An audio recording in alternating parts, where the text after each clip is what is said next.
Test, test. 1, 2, testing, testing.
Test.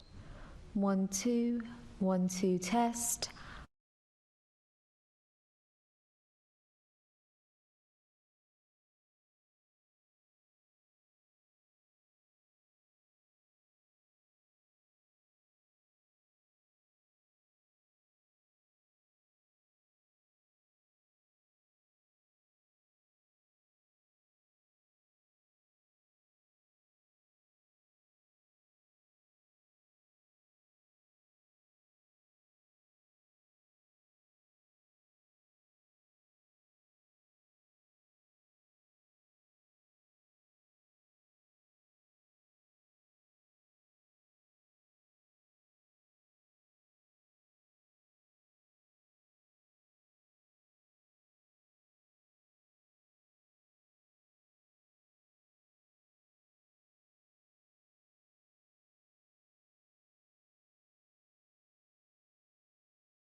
Ladies and gentlemen, we will kickstart in just a moment. But before we do, can I confirm we have all of our creative industry finalists in here in front of me? It's good to get lots of head nods. No one else. Do we have Closwap? Yeah. Great.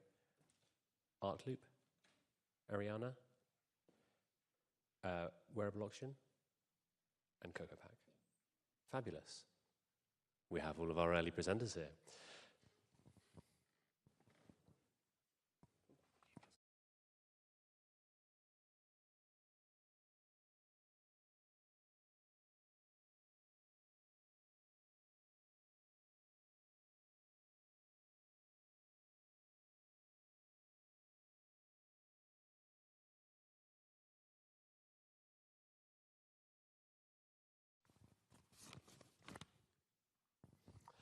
Okay, ladies and gentlemen, are you ready?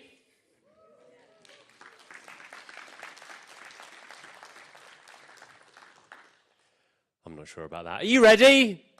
Woo! We have a truly inspiring afternoon ahead of us. I'm probably not on camera, so there we go. I'll readjust myself. We have a truly inspiring afternoon ahead of us. We have fantastic pictures from students up and down London and all corners. Give me a holler if you're from King's College London. Oh, that's not the best start. Give me a holler if you're from Imperial. UCL? Kingston? Give me a shout from where you are from. Which university are you from? Holt. RCA. There we go. Strength in numbers does go a long way. It's easier when there's lots of you. Fabulous. Well, look, my name is Mark. I'm here to host and really just kind of keep the day moving and, of course, introduce all of our wonderful pitchers, panelists, judges, and everyone else in between as well. So, to kickstart, should we get the judges up on screen? And let's go through. And shall we, I'm conscious we've got a little bit of a gap. Sadly, life does get in the way and we miss people every now and again. Shall we move into Jenny's seat? Fab. I'll take the OBE. Very, very noble of you, Pete. Let's go in order. So we've got Bilal over here. Give everyone a wave. So Bilal is the Head of Strategy and Business Development at City, and it is thanks to City that this program has run so fabulously over the years. So again, thank you very, very much. Alrighty, and then we have Ryan from Proper Corn, one of the original founders, recently exited and looking at building his next business. Let's give him a big round of applause. We've got another entrepreneur in Carol Rose, who founded Carol Rose London, and now working as Head of Sustainability in Travel. Let's give her a big round of applause. And then representing, can we say representing government? To a degree. We have the wonderful Pete Dorr, who's the Head of Climate Change here at GLA. We have another entrepreneur and former finalist. Ooh. So this is Jamie, one of the founders of Too Good To Go. And then I hope you all know Sally, so please put your hands together for one of the key organisers of this entire event programme, Sally. Thank you. Fabulous. So, with that, we're going to start going into our presentations. Our format will be a 2-minute pitch, followed by 5 minutes of intense Q&A from our very lovely judges. Some of them may have props and demos from their business. And again, as a reminder to you guys, bring the table in and out if you'd like to use it or not. I have 2 microphones, so I will ideally will pass it between yourselves as presenters when you walk off stage to the next team, and I will be at the back cheering on the next presentation and clapping everyone as they go off. And are you going to join me in giving everyone a big round of applause? Amazing. Both both literally now and every time we welcome someone on stage as well. It is nerve-wracking, but it is a wonderful experience for each and every person here today pitching for the Mayor's Entrepreneur Award. So, without further ado, let me run away into the corner, do a quick microphone change, and let's put our hands together for the first team, which is CloseSwap.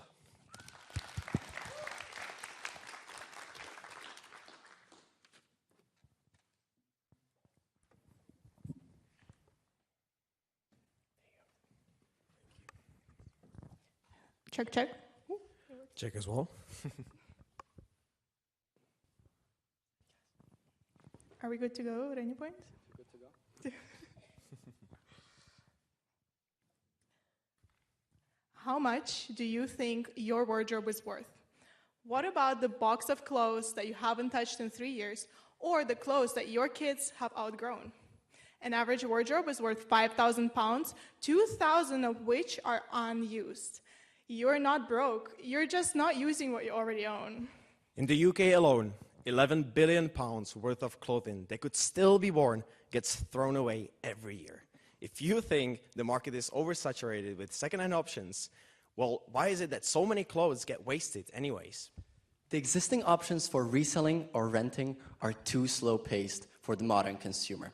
To counteract this, we created CloseSwap, a fast-paced bartering ecosystem. This speeds up the turnover of clothing comparable to fast fashion, but does so in an environmentally friendly way. You use the clothes that you already own as a currency to trade them with other people. You can CloseSwap through our in-person events, through which we have reached 15,000 swappers at London universities and student hubs, planning to expand throughout London's boroughs, going beyond the 185,000 students already familiar with second-hand culture. But what if you don't want to wait for a CloseSwap event? To bridge this, you can CloseSwap with anyone, anytime, and anywhere through our digital marketplace, the CloseSwap app. Think of it as a Tinder for clothes. Swipe left or right on clothes and match up in minutes while seeing all ongoing CloseSwaps on a map, giving the opportunity for Londoners to create a community, be entrepreneurs, and make an impact. Oh, and I just got a match. CloseSwapping allows clothes to be worn 20 times more without the financial burden. So far, we have saved over £40,000 for our community and 70,000 kilograms of CO2. With your help, we'll be able to save £20 million for Londoners just by using the clothes that they already own. All in all, CloseSwap is a marketplace for swapping. It's more sustainable than Depop, safer than Vinted, and more affordable than anything else.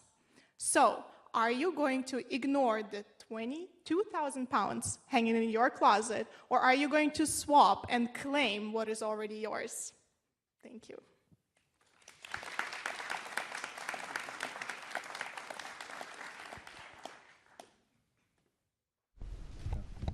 Hi, good afternoon. Very well presented. You all look really smart. I just wanted to first, you say it's a bartering system, so I assume there's no exchange of money, of cash. How do you generate revenue as a business? What is the business model? Because I understand all the other bits. Yeah. So that's a brilliant question. We've had a proof of concept through which we have organized the events. Now, for the events, we work with universities and we charge them an organizing fee. It's also a part of our marketing and also our public events where they pay entry fees. So rather than actually paying for the clothes, they can bring up to 10 items to every single event and then refresh more than £500 worth of items at our events to get new clothes. Now, this is a funnel to our digital app that Dominic was talking about, through which we're capturing and overcoming that barrier of logistics where we would have to organize the events. And there we plan to work with sustainable deliveries, where if they want to get it delivered directly to their house so they don't have to meet up, this is where they would be paying a flat rate of £5 swapping fee, through which we could generate a small percentage of revenue.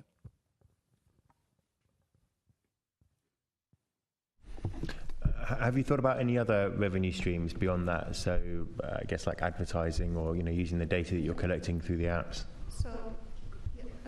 So, for example, in the app, we generate revenue through our immersive ads, like on Tinder, that you can swipe through. Also, we have the swapping fee, as Peter mentioned. We're planning on having a subscription model, so you can subscribe to our services and swap unlimited amounts of clothes throughout the months. And also, we're planning on franchising our events. So, for example, in the app, we have the map feature, and anyone in London, any student, can organize their own clothes swap, which will be like Eventbrite, where you pay a small amount to us, a percentage, but we advertise your event on our platform and it will be visible on the map. So that's the franchising fee. If I can add up to it, there's also in-app features, since it's the swiping model. So for instance, when you swipe left, you will never see that item again. So you can buy for that feature, that it will bring it back, or different forms of subscriptions, and as I said, in-app features. Yeah. Thanks for the presentation, folks. Really, really smartly done. I mean, looking dapper, all of you. What I would like to know a little bit more about is your user metrics. So you spoke about, what was it, 70,000 kilos of CO2e, or was it 70,000? It'd be good to know more about your user metrics. How many people are turning up to your clothes swaps? How many items have actually been exchanged? And what your forecasts are looking like for your app as well. So far we've had around 15,000 visitors at our events. Now, not everybody has swapped. They came to see what swapping and the hype is already about.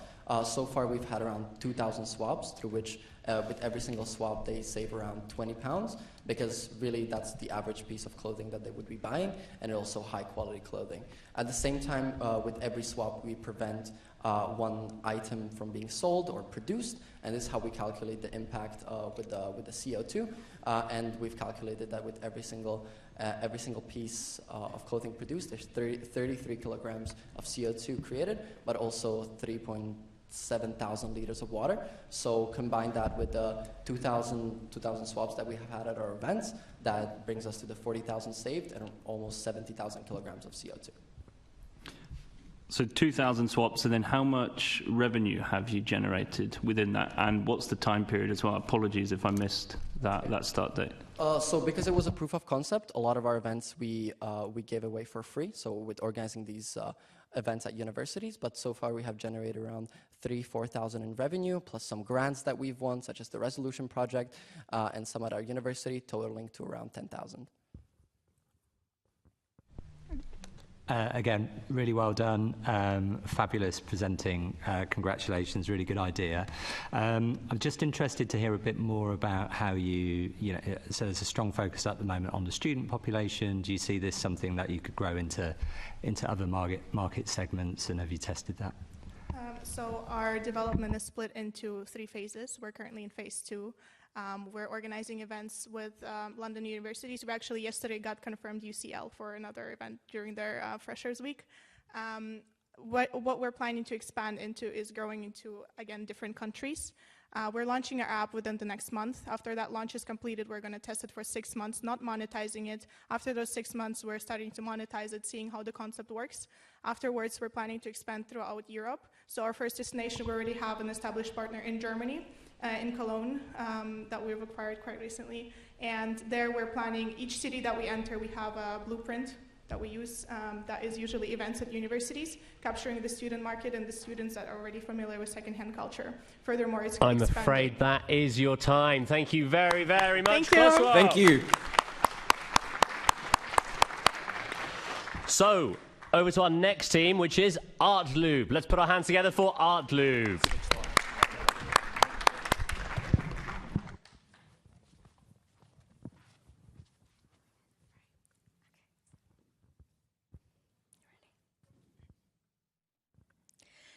In London alone, just 2 art schools produce the equivalent of 1,000 double-decker buses in waste a year. That's 1,200 tons. Meanwhile, students are struggling to afford the materials they need or are burdened by their accumulation.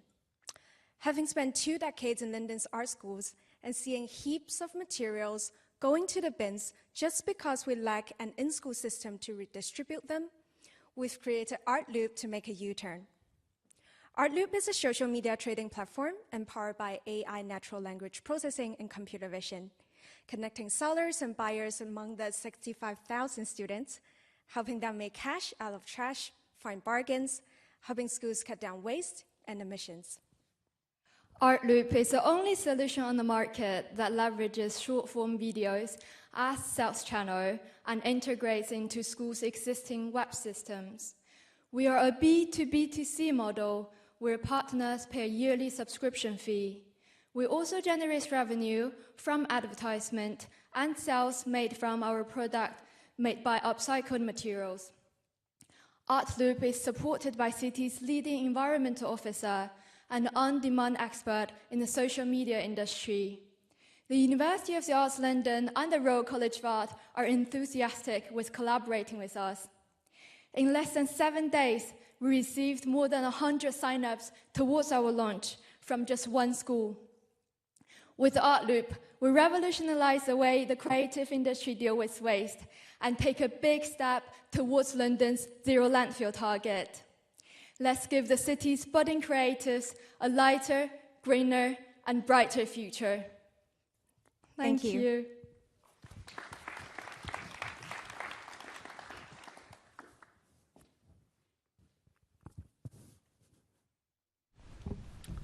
Yeah, thank you for your presentation. Very much appreciated. Can you just give like a little bit more background on a real life example of what kind of item may be kind of recycled, reused? Because you're saying it's end of life, then how do you like reinvigorate it to make it back into life and be usable? It's end of use, not end of life. Okay. So one student finished using that product, that material, but the material still can have the chance to have a second life.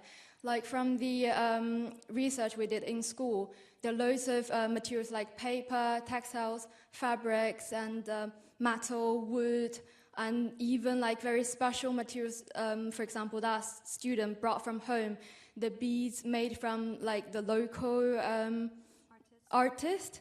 So yeah, we have a range of different materials, including different from different like industries, fashion, furniture, product design, and fine art even. Yes. Yeah.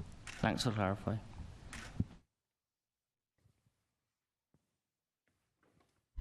I'd be really interested to hear what that size of the market is. So you spoke about this being like a B2B to C, but it sounds like this proof of concept is typically within art schools themselves. So how much product really is there to be redistributed across this like circular economy? So currently we have 65,000 art students, but other than art schools, we do have colleges that are within other schools like the Slade School of Fine Art in UCL. That's also our client, within our client base, yeah. But just so I'm clear, the core demographic is art students, and is that the case moving forward, or do you see this expanding to a broader audience as well? We definitely see it expanding, and including the art student, the current art student. We also want to include the graduates who recently graduated from art schools or art-related subjects. And in the future, we're looking forward to expand it to the bigger market, like people who are interested in making art and making the art making process to be more accessible and less privileged to everyone in the city. Thank you for clarifying that the concept stretches far beyond visual arts, because that's initially what I thought, but it extends into fashion as well. That's my background, so I'm always keen to understand how that extends over. And you said the platform or your demographic is B2B and B2C. What inroads have you made to connect with industry? For instance, textiles, where there is a lot of material waste. And I can see that being in the loop as well, in that kind of circular economy loop, and will be very beneficial for students, because fabric, probably more so than paints, is very expensive when you're doing your collections, etc. So what inroads have you made in that respects? So in our current phase, we're focusing on end-of-use materials within the school systems. So we're helping students trade between themselves. But I think in the long term, we can also establish industry connections where we can help to rescue industry waste and then recycle them back to the school systems. Hi guys, thank you for that. That was a really interesting presentation. Can you talk into a bit more detail around the role that AI is playing in your business? Because I'm not quite clear on that. Yeah, so we are trying to use AI, natural language processing, and computer vision to match sellers and buyers, so that so the algorithm would digest the contents that sellers and buyers made, and then try to match them with words. So through the words they spoke, they match the wants and needs on the platform. Yeah, like for example, there's a metal, student A is selling, and there's a metal piece that student B is seeking for, and the algorithm will match them together by the keywords and also the image in that video or photographs. Thank you. And that is your time. Let's put our hands together for Artlu. Up next we have Ariana.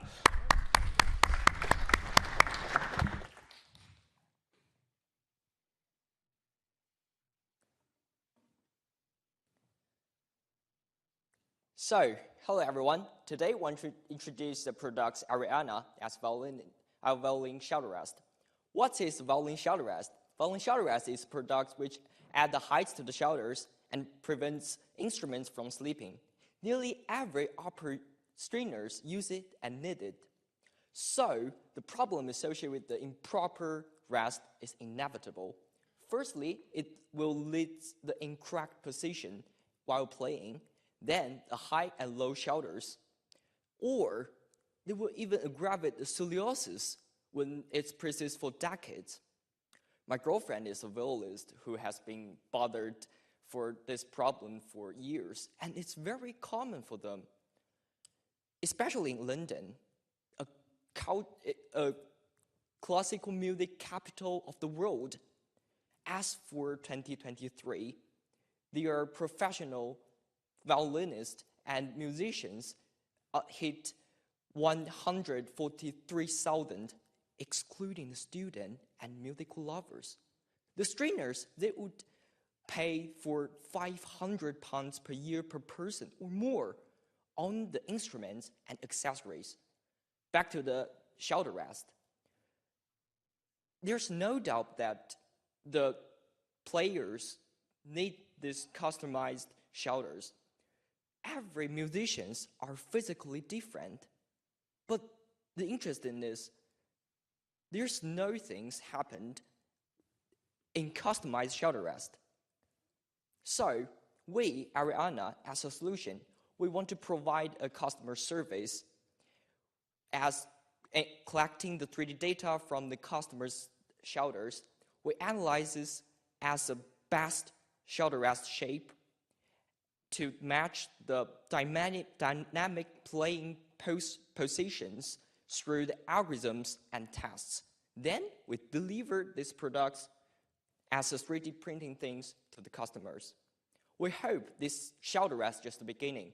We want to provide more customized service to the variety of instruments, accessories. I think that this day will become later. Thank you.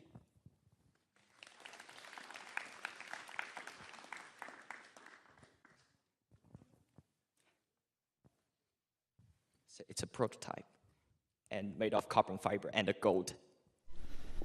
Have you guys had, another great presentation, thank you for that, and a really interesting product. Have you had any feedback from, I don't know, bigger kind of classical institutions around your product, and what kind of appetite there is from them to acquire it? And so I have touched the two companies. One is Piastro, it's a world largest accessories companies in the world. So they answer like this business secret. But like I touched something like innovative. They want to make it like self-customized as as a self-customized products, they provide it to the customers, but it's only manufactured. But it's not suited for the violinists themselves, because they want it like 100% made for their shoulders. So, and the second, we have interviews about the professors in RAM. She said, like, as simple as possible. And we just want comfort. We just want comfort and the flexibilities. So we want to figure out as a customized service itself. It's not providing a product, but a customized service. Like I said, maybe robotic study and algorithms, even generative design. You can generate the shoulder rest through your 3D scanned body. That's what we want to. And I am a violinist in this group. And that's the model of our first model. And I'm not trying this. It's just fit my shoulder, 100% fit. But it's the first model, so just need to prove. Can I? Oh, sorry. Just going to ask about, as a violinist, are there sort of alternative things on the market? You know, is it an issue others have been thinking about? Is this sort of completely new and original? And then just a bit about the practicality of using it and playing. Is it stable? Does it feel comfortable? Are you sort of confident that it's not going to affect your performance whilst you play? You mean our product? Yeah. I feel, yeah, we are still searching for the flexibility, and it's now suitable and supportable. Just need more flexibility, and we are still searching for it. Yeah. So we have like 3 phrases. One phrase is like match 100% to the shoulders, and 2 phrases like have 5 investigations to 1 person and find a perfect process about how to customize it. And then we will, like in phase 3, we will widely use as 10 people to test this process. And so like good. I wanted to ask about scalability, because presumably this product is going to be bespoke, because your tilt, the angle of your shoulder, the curvature of your shoulder will vary depending on the individual. So is this a bespoke product? And what's sort of, presumably you get past the flexibility element. What is your plan to scale if it's a bespoke product in terms of turnaround time, lead times for production, etc.? Is it going to be made in the UK? I'm imagining that 3D printing might help. It's really how you're going to handle the operational side of things. So it's a really good question. Like, we are still, to be honest, we're still investigating because it's like initial products. We want to be more investigated about how to customize it as a service. So like sustainability things, we just want to, because nearly every year, everyone's body will change. So consider about these things. So in the future, we will find some materials that will suit for this change. Maybe a little bit, maybe adding some like rubbers or soft materials to stick with it. But the general shape are solid. So that's what we want to do. And that is your time. Thank you very much, Ariana. Thank you.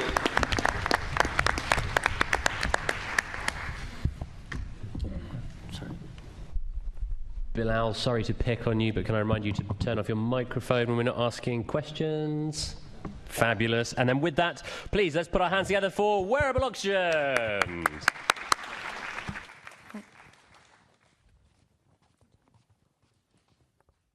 Hi.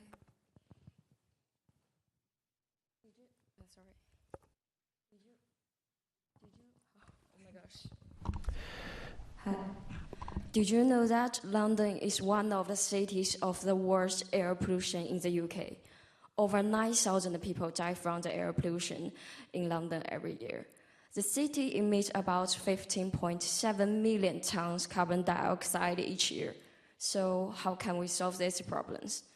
Through the research, we found that algae is a kind of eco-friendly material. It doesn't need too much resources, and it has the characteristics of the low cost and easy accessibility. Moreover, during its growth process, It absorbs carbon dioxide and releases oxygen.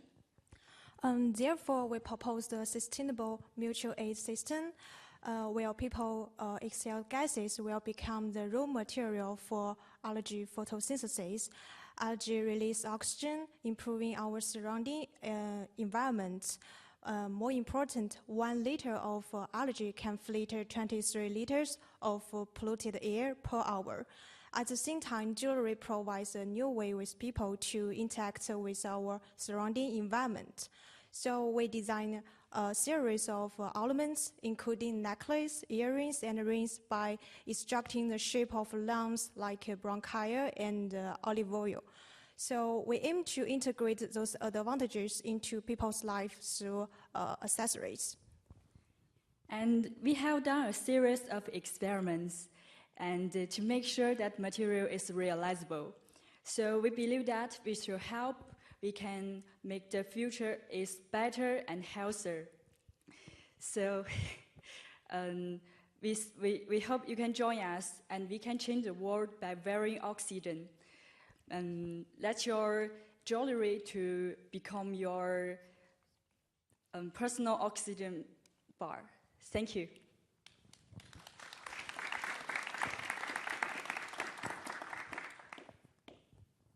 A couple of questions. Thank you for your presentation. I think you mentioned effectively you could have earrings that are one of the items that could be used, but like how much oxygen producing are these earrings going to be? Is there any research, and like how do people feel about wearing like algae jewelry and things like that? Have you had any focus group discussions or anything like that? I think it is very hard to calculate because the algae in the jewelry is very less, but 1 liter algae can produce about 22 liter fresh air. So we think our jewelry is not only a way, it's not only the thing to produce oxygen, but it's more like a bridge link to the people and the environment. I think it will increase the humans' environmental awareness. So I think it's not only the jewelry which can produce oxygen. Yeah, thank you. Thank you. Really interesting concept. Algae has been used in the fabric sense as well. Where into the textile area, but I wanted to understand whether your concept could be transferred into textiles rather than just jewelry. I mean, I might be jumping for you, but I'm always thinking ahead, whether that's a possibility, if that's something you thought of.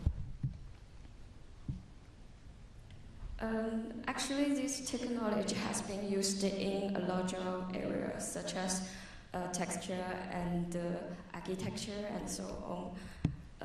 So we just wanted to use a new way to bring this technology into humans' daily life. Yeah, thanks very much for bringing this to my attention. I think it's amazing to have, jewelry which can empower people to do something for the planet. So kudos on that. What I'd love to understand a bit more, and just touching on one of the answers you've already given. So 1 liter of algae produces 22 litres of clean air. What would be the environmental impact of an earring, and how close are you to producing prototypes with these of earrings or other pieces of jewelry that we could actually see? Sorry, can you explain this question for me? Sure. And so, in essence, how close are you to having like prototypes of jewelry made using the algae technology you've spoken about?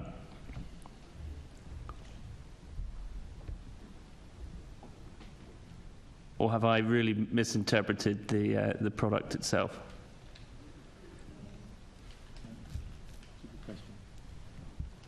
Do you have Just to rephrase the question, like how long do you think it will be till you actually have like a product that maybe you could show us, or has anything been created yet? Actually, we have done some material sample and we have making some models, but because of the high cost of the outside model, we haven't done it yet, but inside material we have done. This is the visualization, and this is the material we have tested. It's kind of K5 in this material. It's a very beautiful concept. Did you? So, am I right? Because I remember seeing the video as well that you're expecting people that they wear the jewelry and then they breathe into it. Yeah. And how often should they be breathing into their jewelry, or is it just that it's taking it? Like, are they physically holding it near their mouth and doing it, or? Yeah, we identify the survival pathways of allergy in both liquid and solid mediums, like hydrogens. It's very easy to, just like the keeping plant, you just need to water it and keep it have touch with the air, and sometimes you need to breathe, so it can grow very well. And then I saw something around that at some point you then take it back, is that correct? You take it back and it gets reused, the algae from it? Yeah, we have a return system. It seems like when the algae in the jewelry have fully grown, the customers can return those jewelry to our maybe company, and we will use those this algae to make new more ornaments. It's just like a cycle. So then do you lose the piece of jewelry that you had? You give it back, so you're kind of only like renting it. Is that right? No ownership. Yeah, is there no ownership of the jewelry? You end up giving it back eventually? Yeah. Okay. And that is your time. Let's put our hands together for wearable oxygen. And to finish up the creative industries, please put our hands together for GoGoBag.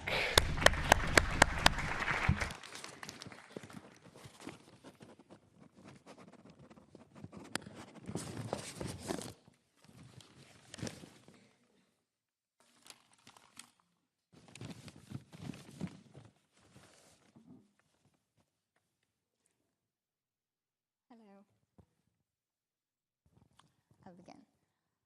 Did you ever think, to heck with the turtles, I need my plastic straw back, especially after looking at your paper straw disintegrate in your drink?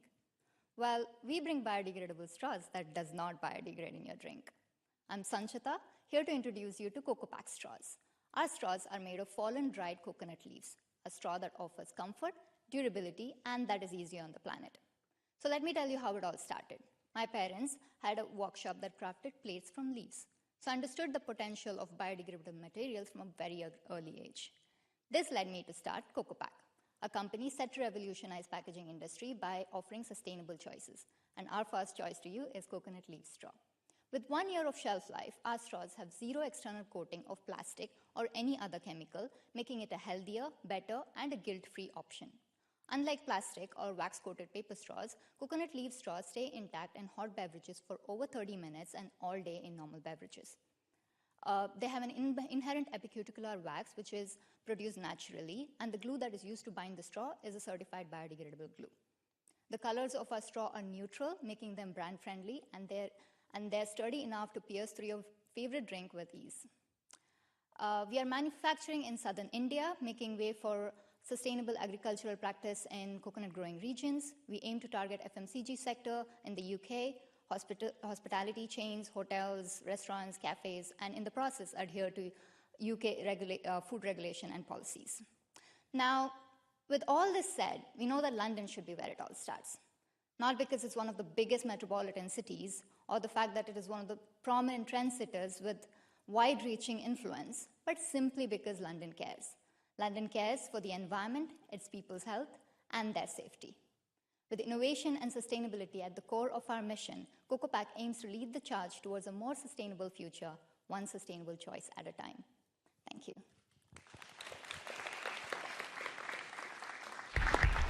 Thank you for your well-crafted presentation, and I think this is an amazing idea because I understand the impact that plastic straws had on the environment, but I'm not sure what it was replaced with has been a better idea.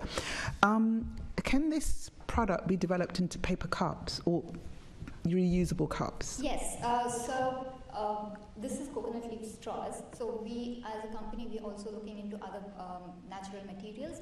So we have areca nut leaves, so that can be grafted into cups and plates, your bowls, many things like that. Yeah. And I think you said earlier that the material is able to withstand hot and cold drinks. Because one of the issues the travel industry has, and I've spoken to airlines where they're trying to cut out single-use plastic, is finding something that can both hold cold and hot. Absolutely. So this product can stay up to 30 minutes in hot beverages, and which will turn cold in like 15 minutes. And then we have the same very product which can stay all day in normal beverages, cold beverages, and smoothies, whatever. Thank you. Okay, well done. That was a really good presentation again. Just interested to just hear a bit more about the end of life of the straw. I think it's single use and then can just be composted. It can be completely compostable, completely biodegradable. You just have to throw it somewhere and it'll be in soil within 30 days. Excellent. And is there anything, just thinking about sort of transfer of the taste of the straw to the drink? Is there an issue with leaching of the sort of flavour? Not at all. It has zero taste, and it can, as I said, it can stay all day, and it doesn't unfold. Nothing. No, it doesn't unfold. I have tried it many times. I drink with it, so yeah, first-hand use it. Yeah, I'll echo the other judges. Really great presentation. What I'd be interested to unpack a little bit more is you said the production facility is in India, and yet you'll be selling these products within the UK market. So I'd be interested to understand whether you've done any analysis on the environmental impact of your straws, calculating in those food miles, alongside a more locally sourced alternative, which perhaps is paper. And in addition to that, I'd also be interested to know how price competitive you are to some of the other biodegradable packaging solutions out there. Okay, let me break that. First would be from India to the UK. We haven't researched about the travel and the impact there in that area, but we know that there are 25,000, nearly 25,000 restaurants, cafes and pubs here in the UK, and daily use of 85 billion pounds of straws are used in a year. And so if we target 10% of this, we'll have an annual revenue of 8.5 million pounds. And so our straws are also, they cost 10p per straw, and which is in par with the paper straws. They cost about 6 to 10p. So with a landing price would be 5p. 2% of that would be marketing charge, so we're making up a margin of 30%. So with the volume and with increased volume and scalability, we can obviously reduce the logistics and travel manufacturing costs about 50 to 60%. So just so I understand, your margin is 30% on the 10p. Perfect. Do you think we could see them? Yes. Is that those samples there? I have packets for each. What are the? I know that you've got the straws and you've got. You mentioned here about the actual kind of packaging. What do you think? Like how far can this go in terms of the innovation? As a brand, as CocoPack, As CocoPack, we are aiming to bring anything sustainable. That includes plates, food packaging, home decor, and a lot more. So with this, we are aiming to target all the food chains in London, specifically from that. And is it energy intensive to make this? No, it's just made of fallen dried coconut leaves, and they're rolled up when using machines, and it's just glued in. So it's not energy intensive. I'm afraid, as great as these questions are, that is our time. So thank you very much, Coco Back.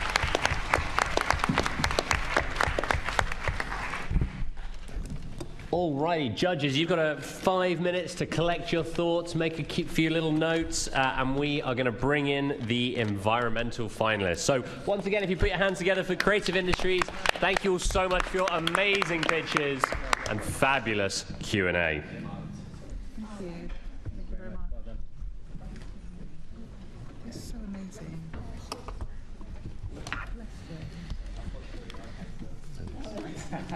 So if you're sitting in the audience enjoying yourself, now's a great time to get on social media, get a tweet or an X out there, whatever the kids call it.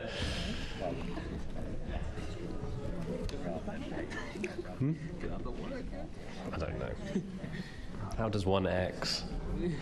Oh, you mean twice?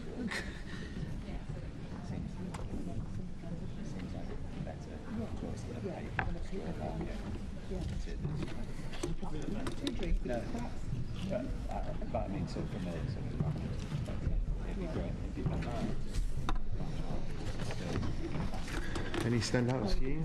Yeah, the last one was really quite the coconut. Yeah, it was quite nice. Yeah, I thought that was pretty good.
Are we ready for the next round of pitches?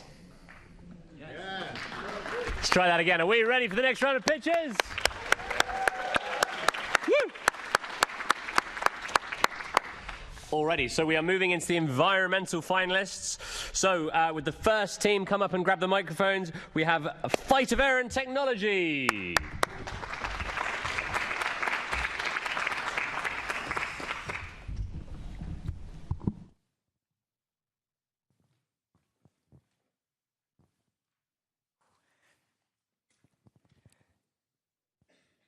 The built environment is imperfect, and we spend yet 95% of our life in it.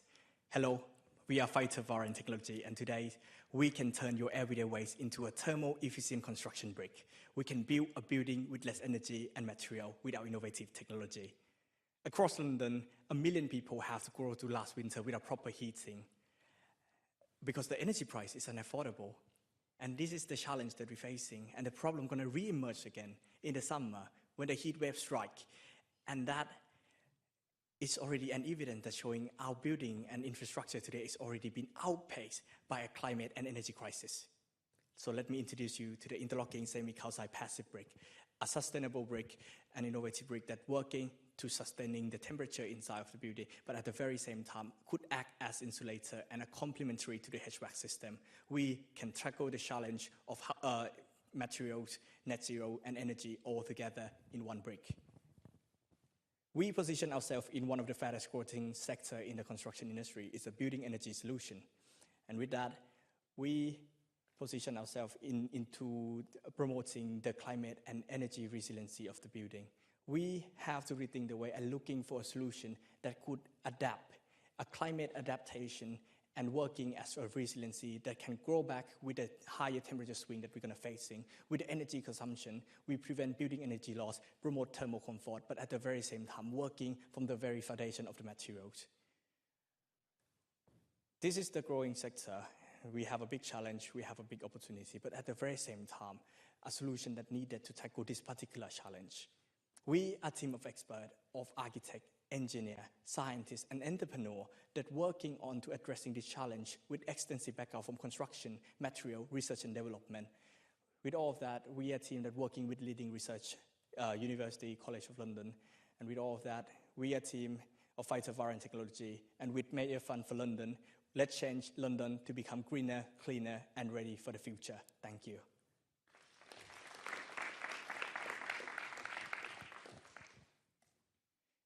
Before the question phase begins, I have some activity that all the judges can play together, because this is the infrared camera and also the temperature gun, so you can just Brilliant. sit right away. The brick, what makes our brick unique is relatively simple. This brick have been exposing to equivalent of the heat lamp test that using to test the thermal resistance, thermal transmittance, and conductivity in the building. So we can use the thermal infrared to see that our brick infrastructure that already exposing to a 60 degrees Celsius in the past 5 hours in our waiting rooms. So it is going to be something that you get to see that, and I'm ready to answer the question. Brilliant. I'll go first. Thank you again. That was a great presentation. Well done. Just be interested to hear a bit about the energy intensity of making the product. Then also, if you could say something about the source of the material going into the product and how much material you need and where that's going to come from. Thank you so much. Really love the question. So the material that we're using a 70%, and we're using recycled aggregates from the construction site, because it's also one of the materials that have a distribution and sorting hub. So this is including glass and plastic. You can see a little tiny bit of black materials that is come from a plastic base. So you can see that we're using a plastic aggregates and also glass integrated in our brick. So 80% of this brick are using from recycled materials.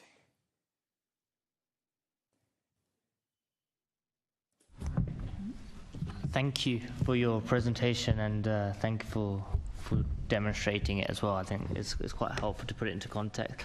Is this, and I'm not that much of an expert in this field, but is this effectively like a replacement for a breeze block? So this is more the internal kind of block before you have the facade of the building, which would obviously be, designed on top of these breeze blocks. Is that how you see it? I would rather say we have a very flexible material, because we have already incorporated our brick in 5 piloting projects. So there is already a construction site that using our brick from housing as well as animal shelter. So one thing is relatively interesting that we have experience board from the retrofitting base. So we never build a new building, but we rather retrofitting the internal base kind of infrastructure. And also we have a new building that using our brick as well. So both can be performed in a very equivalent manner, either to be inside or outside, because our brick have the proposition of the insulator capacity. So we have insulator property. So one thing that we have working on, so we're reducing energy, reducing waste, but at the same time for the end client side, so the one that using our customer, our landlord, so they the one using the energy benefits from this to lower the energy operation.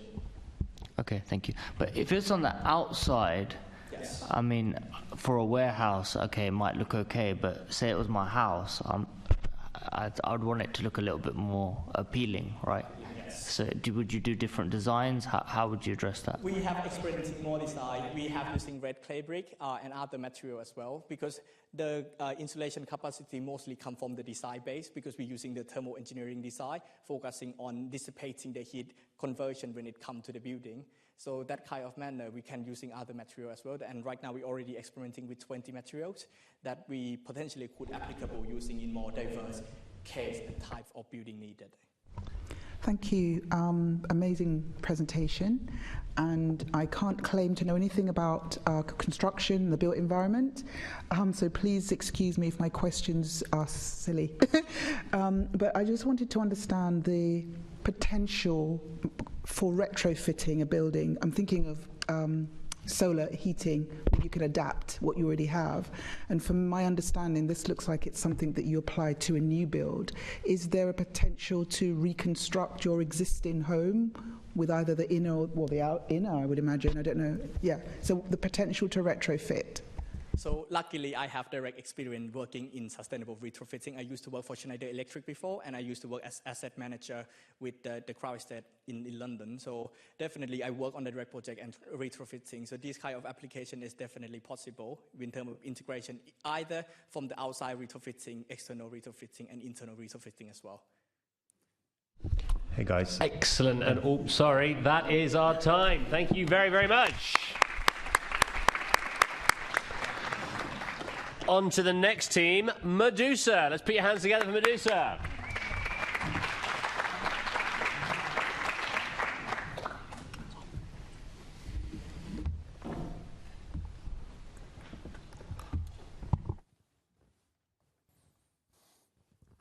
Hey Sam, what's your favorite thing about London? The food and the people, but most of all the concrete. Concrete? Isn't concrete the most polluting material in the world that is contributing to nearly 8% of all global CO2 emissions? Well, yeah, but my concrete uses BioBind, which lowers its embodied emissions by 50%. What is BioBind? BioBind is a carbon negative additive to concrete. You can use it to use less cement and store captured CO2. Oh, so it's like other forest carbonation technology, which is either very expensive or very hard to implement. Not at all. BioBind is super cheaper to manufacture, and it can meet cost parity with traditional materials. We make it by our proprietary biochemical conversion of CO2 into minerals, which are the same minerals that construction industry uses right now, just better. So if it's so amazing, why isn't it used everywhere right now? Well, BioBind needs to scale first. We are actively working on moving from the lab into the real world. We are partnering with breweries across London to capture their waste CO2, turn it into our carbon negative minerals, and supplying it to our first customers. So what benefit do you provide to construction companies to uptake your product? Well, we help construction companies build lower carbon buildings without changing anything about anything they do, which allows the developers to meet carbon caps imposed by the city, paving a road to achieving London's net zero targets. So just to make it clear, you take CO2, mineralize it, then you sell it to construction companies to decarbonize London's building sector? Exactly. In fact, since we started talking, enough concrete was poured to fill this entire building and spill over to the Thames. What if we could turn this concrete from London's greatest emitters into its greatest carbon sinks?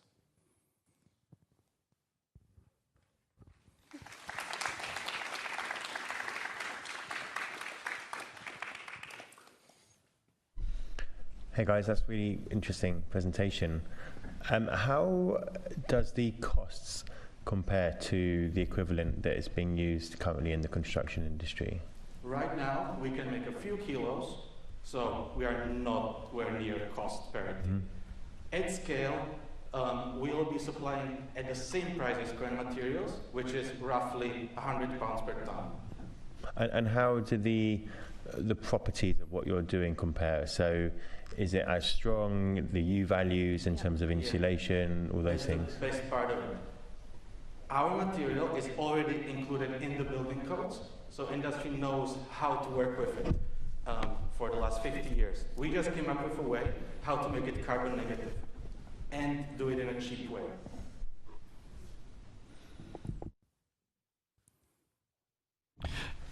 Can you unpack that last piece of your statement there, making it carbon negative? So how, like, what makes your product super unique to others, and what protects you from other organizations with just using the same process? Well, our process is proprietary. We are in a process of filing for a patent for our biochemical conversion of waste CO2 into cementitious minerals. That is our first mode of protection. And the second is that we are from London to London. We capture CO2 in London for the construction within London to allow us to decarbonize our construction. Could you say something about the end of life of the material? So what happens, say, if it's used in a construction and that building's not down? Can you reuse the product?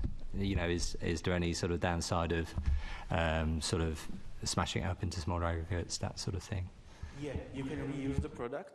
In fact, we have a process to turn waste concrete binder into a precursor for our product. So the whole life can be circular from the beginning to the end. I wanted to go back to one of the questions you said as well, which was you're not quite there yet in terms of scale. What's your current roadmap or route to trajectory to getting to that scale to be price competitive to the industry? Thank you for the answer, for the question. Right now, we are partnering with breweries to implement our system in the real world without our supervision. This will take 4 to 6 months, after which we will be ready for a pilot project with the construction industry. In fact, we are talking with Laing O'Rourke and Saint-Gobain about basically implementing our process and our product in some kind of demonstration with their processes. And after that, roughly 12 to 18 months before we can move on to full deployment within the industry, for which we have really good partnerships with UK's biggest suppliers of cementitious materials.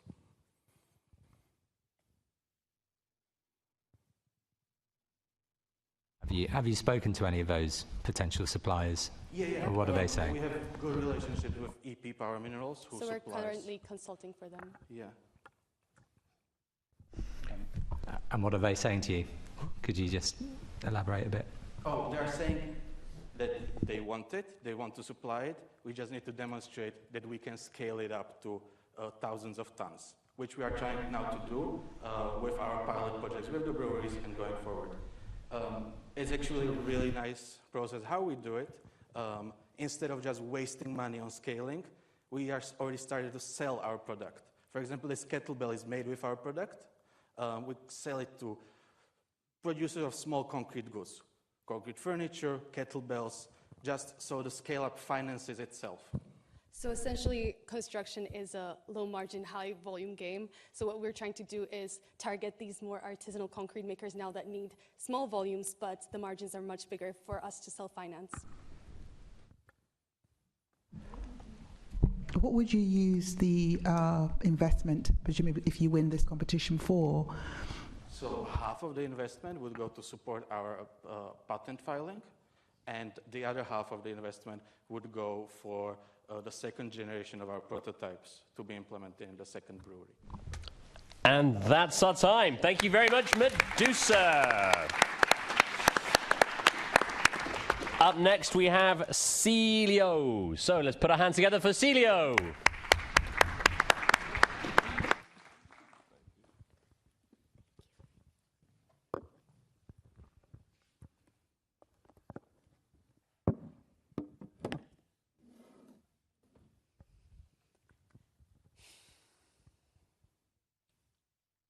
It's no wonder that medicines are responsible for 25% of total health emissions in the UK. COVID-19 pandemic in London exposed the flaws of cold chain industries, yet temperature-sensitive medications like insulin, vaccines, and other biologics continue to rely on this environmentally detrimental system. We, at Celio, are making this a problem of the past.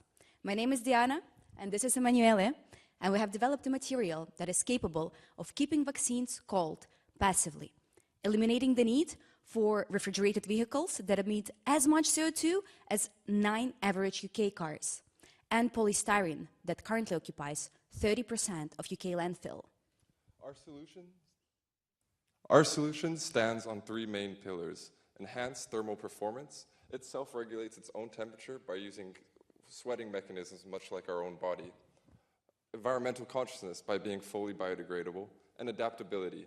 Flexible and moldable, our material boosts efficiencies in last-mile delivery by fitting any form or size necessary. It is also capable of maintaining stable temperature ranges for 2.5 times longer than existing alternatives. It's a direct response to reoccurring heat waves in London, supports the NHS and their goals in saving lives, and marks a step forward towards larger UN goals. We are aiming to disrupt a 20 million London cold chain packaging market through a B2B licensing strategy to cold chain logistics and pharmaceutical companies.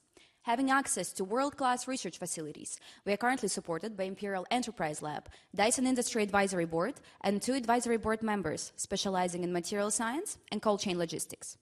To date, we've secured interest from leading logistic providers and manufacturers across the UK. We've also secured a £10,000 grant from Green Future Investments, and now we need your help to go from the lab into pilot testing in London.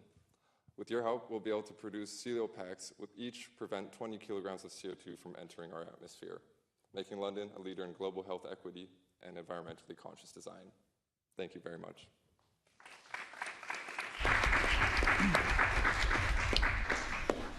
Thank you for your presentation, very clear, so really appreciate that. Can you just talk us through, once you've got through and you've produced these, produced the item, which hopefully the grant will help you for, what is your sort of commercialization plan? Like, how are you going to effectively sell the product? Who are you selling it to? And what do the numbers kind of look like? That is a great question. As mentioned before, our beachhead market is 20 million cold chain packaging in the UK, specifically for pharmaceutical deliveries. However, the larger market, it stands as $200 billion. That's our global cold chain packaging market. Our current customers are cold chain packaging companies and pharmaceutical companies. We have validated the need and demand for this packaging extensively. In fact, I recently had a conversation with Terry Murphy, who was responsible for creating cold chain logistics here in London during pandemic. His response was that they needed the solution exactly like ours, that is adaptable and can be molded into anything on the spot, specifically for last mile delivery. But yeah, to be also a little more specific, we will be running pilot tests in conjunction with some of our manufacturing partners as soon as possible once we get the certifications necessary to be able to deploy these, which is what we're working on with the help of this fund. But down the line, our ideal strategy is a licensing one, because once we prove it to be, or once we enhance its thermal properties and performance and prove that it can be commercially viable, its applications are wide. They are cross-industry, because this type of cooling material can be adapted and used by almost any industry needing cooling, hence this licensing. They will be able to use it in any way they see fit to help their strategy. And that way, we'll also be able to continue to work with them and develop new and different applications. Sorry. Is it a kind of greater volume of packaging than is currently needed to transport vaccines around? Does it reduce the amount of vaccines you can move in a... No, quite the opposite, actually. Okay. So one of the largest problems in last mile delivery is that the boxes used are never quite optimized to the payload necessary to be delivered where it's going. And that was one thing Terry Murphy, our partner at Hatmill, really emphasized to us, that this would be a huge headache reliever in that sense, because they'll be able to fit way more into their delivery trucks and also use way less material.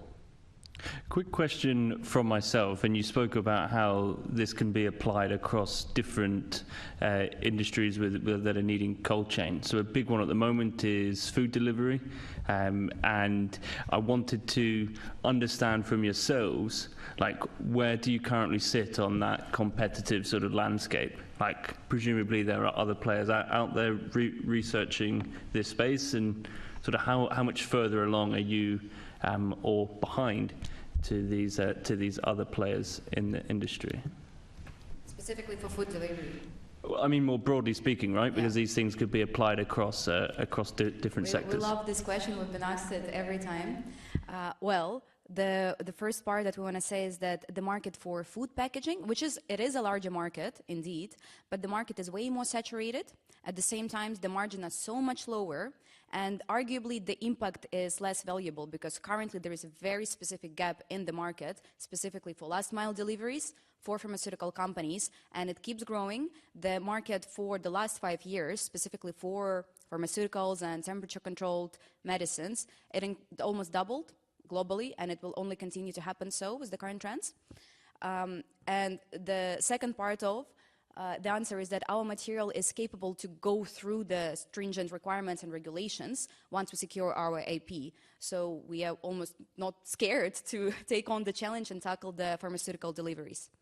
But that being said, our competitors in the space largely continue to rely on traditional manufacturing methods and materials and standards. There's hardly ever been innovation down to the material level that radically changes how these environments can be optimized. There are sustainable alternatives. I'm not saying that doesn't exist. One of the main trends is reusable boxing. And that's what, if you read white papers on packaging for pharmaceuticals, that's what they say is the solution.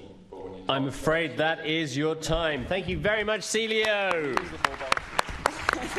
Thank you. Right, next up, let's put our hands together for Tired.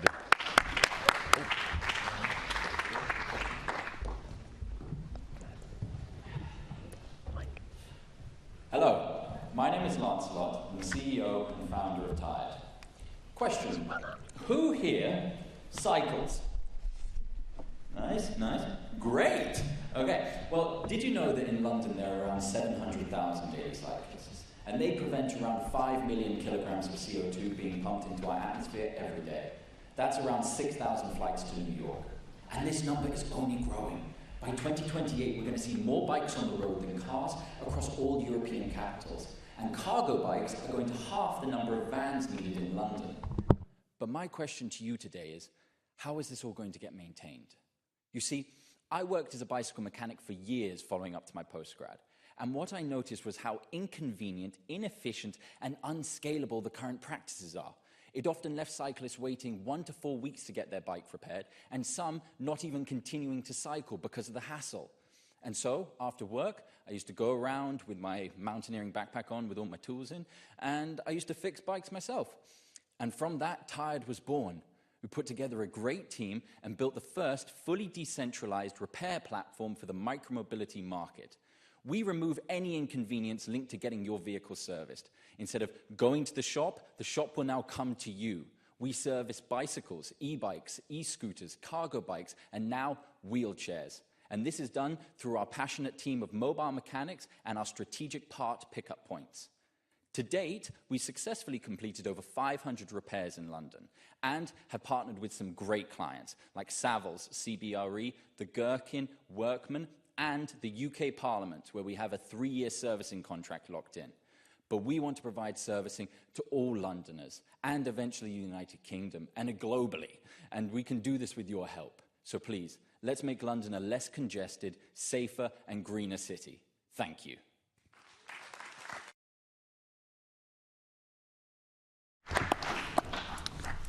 Thank you very much for that. Very well presented. I had a few questions, really. You say in the bio that it leverages AI. So I'm keen to understand a bit more how you plan on scaling this business, because I'm assuming you can't have like thousands of you running around with the backpack on, fixing bikes everywhere. So, Tired operates a business model that utilizes freelance mobile professional mechanics. This means we can bring on anybody from any professional level, where you can only, it doesn't matter if you can just fix a flat tire, but you can also be a Cytec 3 qualified professional. At the same time, this allows us to segment the mechanics into different levels, so you only get sent to the jobs you can do. Currently, we have 60 freelance mechanics available to us, but we want to have around 1,000 by the end of mid-2025, pretty much. This is going to allow us to provide, on average, per mechanic, 5 repairs a day. So you're looking at about 5,000 repairs every single day. But if you're asking a question about the AI aspect, that's a recognition software piece that we're implementing into the app at the moment. It's a piece of tech which allows us to take a photograph of your bicycle, and not only will we know the make and model, we'll also know if there's any faults linked to that bicycle based on pre-existing history. It allows you to get basically an M-check done in a bike shop, but on your phone. It's very convenient. I really like the concept. I'm particularly lazy when it comes to these sort of things, so having somebody come to me is a great idea. I didn't know about it, so thank you for bringing it to attention. How many... So I noticed here you've got kind of 4 people listed that are currently... Is it 4 full-time employees that are currently working on this, or how does it work? They're my co-founders, pretty much. They're my core team. I've got my CFO, his name's Oleg, he's a great spreadsheet person.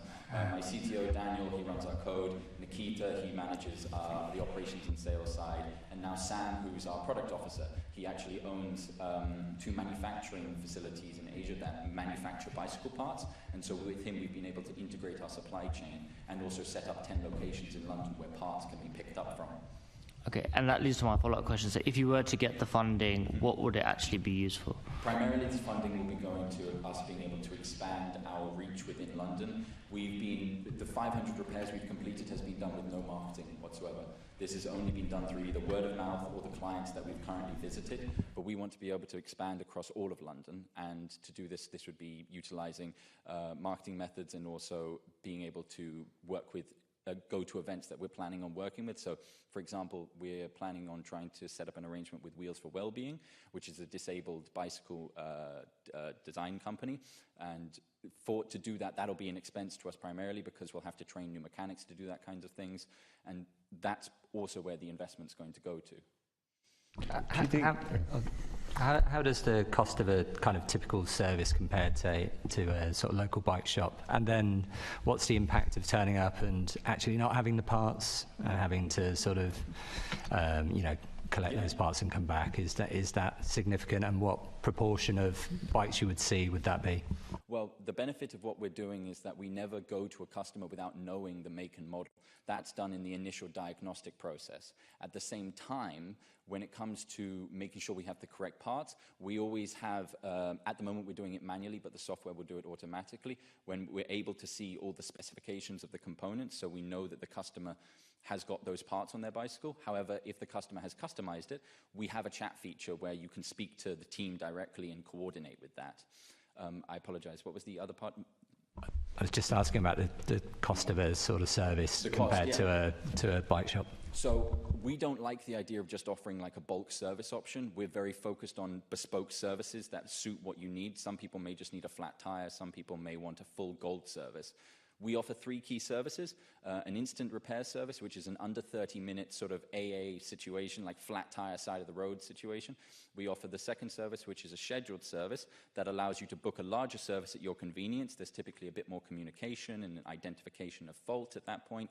And then the final is contactless. That's when, if you don't even want to be present, you can just inform us of where the bike is, let us know what you want to get done, we'll go fix the bike, you come back, the job is done. That's one of our most popular, especially in London. People are too busy to want to get this done, they just want to live their life. Hey, thank you for that. That's a really amazing presentation. Can you talk us through your revenue model? So you've obviously got these, was it 1,000? No, we've got 60. 60, sorry. But no, we're aiming to get 1,000. Sorry, that was it. Yes. So what margin do you make off each repair, and how does that all work? We typically operate around a 30% profit margin per job. This is because Tide has integrated its supply chain, we're able to offer parts as well during our sale. This means then that we're able to maximize our turnover per job because of those parts. So a job, let's say, can cost on average around 70 to 80 pounds. I'll use 80 pounds in this example. The parts typically will cost us around 30 pounds, so that brings it down to 50. The mechanic gets a 50-50 split with us from that point, so they would take 25 and we take 25. Jobs on average take around 45 minutes to an hour, and the mechanic will always earn a minimum of 20 pounds per job. And that's even on jobs which would take 5 to 10 minutes, like flat tires. So it's actually a very high wage, about 3-4 times more than the average gig economy. And that really is your time, I'm afraid. Thank you very much. Alrighty, for the final presentation in environment, let's put our hands together for Pulpatronics. Yeah, that's on.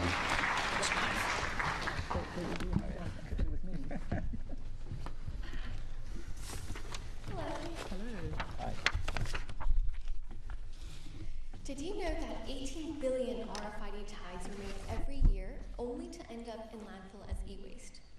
RFID tags can be found in delivery labels, price tags, books, for identification and tracking. However, they contain metals and microchips, so they're resource intensive and costly to make. I'm Chloe, co-founder of Pulpatronics. When I realized that I was throwing these price tags into landfill causing e-waste, I felt really guilty.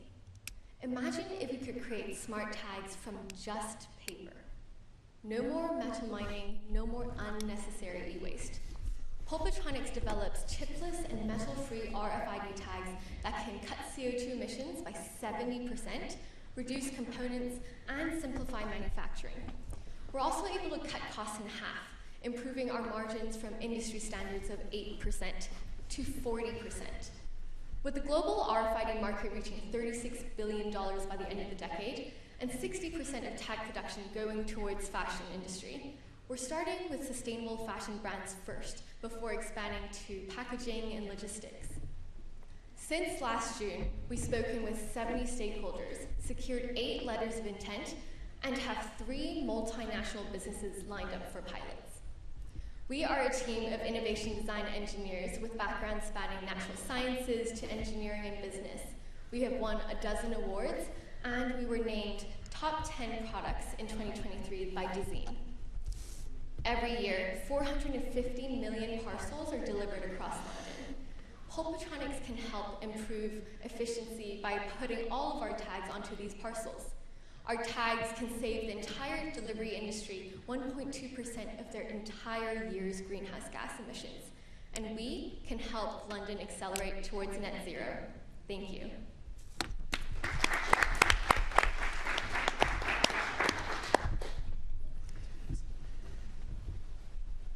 That's just a panel of a conventional tag versus our tag. You can see what it looks like. Can you talk us again? Sorry, great presentation. Thank you, guys. Really clear. Just could you talk us through how the costs compare to the existing tag structure? So Currently, average industry tags cost around 5 pence to 20 pence. This is all at scale. We're able to sell at competitive rates of around 5 pence. So our margins, we have more leeway in the margins so that we can create a win-win for all parties involved.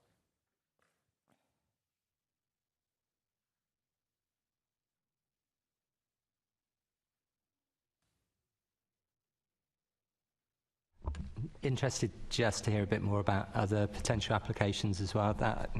Just to say that was a really good presentation, thank you. But other potential markets that you could explore. So, like I mentioned, currently a lot of RFID tags are already in the fashion space. So we're starting there, but then obviously there's consumer demands and product traceability. Everyone wants more transparency. So we're looking to actually expand across not only just industry, but across new materials as well. So Shoma can talk a little bit more about kind of what our applications are for the materials. For sure. So our technology is primarily designed for short-lived products that are primarily paper-based or based on plant materials. So you can think of tickets, for example, for events or public transport, wristbands for your hands, those tags for your luggage that gets attached at the airport as well. Even parcels, for example, or envelopes could be potential applications. And then we're looking to obviously not only do paper, but we're looking at any plant-based material. So it can go into bioplastics, it could go into cotton, and so that's kind of we're expanding across the materials rather than electrical components.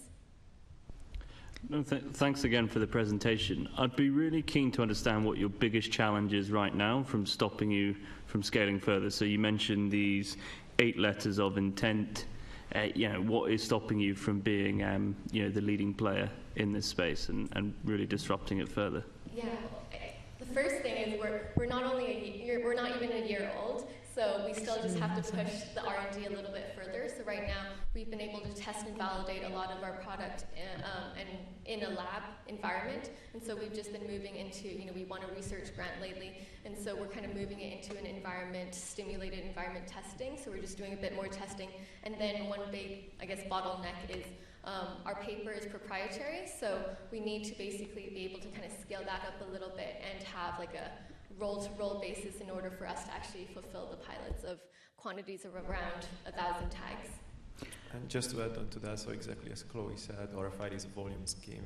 We need to be able to purchase large amounts of materials to be able to provide on that lower price tag.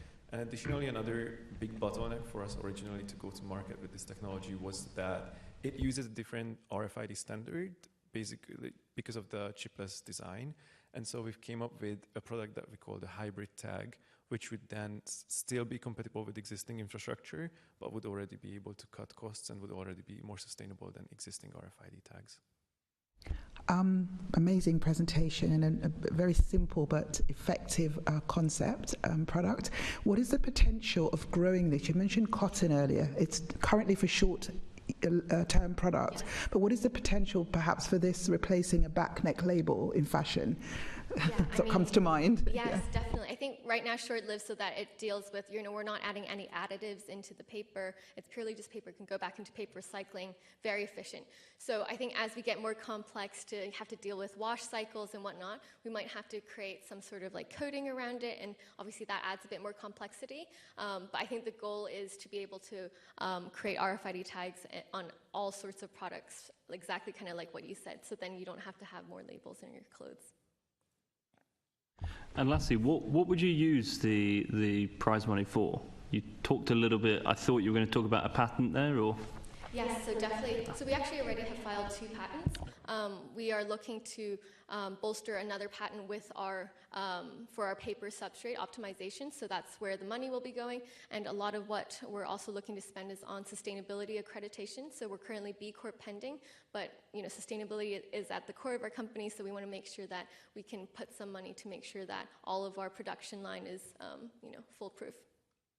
Can I just, this is just a statement of commendation to say well done for even building with sustainability in mind and being B Corp pending at such an early stage. I think, more power to you to say that. Thank you.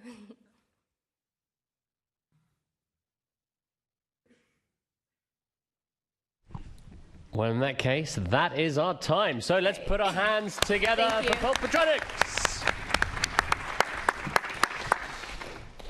So that reaches the conclusion of the environmental round. Let's head outside, grab some teas and coffee served in the foyer, and then we'll start gathering back here at 1:15. Okay.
Alrighty, welcome back, everybody. Did we enjoy our first session? Fabulous. So, after this, we're going to go into the health category. Then we are going to hit tech. And then after that, the judges are going to have a rather tough job doing some deliberation. We'll enjoy some nice refreshments outside. And then, of course, we're going to have the most fantastic panel. We've got some former winners coming, we've got some keynote speakers coming to share their wisdom, and a little look ahead in terms of how the program's developing as well. Basically, it's going to be absolutely wonderful. Are you looking forward to it? Fabulous. I know I am. So, we've got one more judge who's just about to pop back in after that difficult deliberation. Here we go. Teams, are you ready? Fabulous. I'm going to sit down and then we will get this show on the road. So, first up, let's put our hands together for PapCup.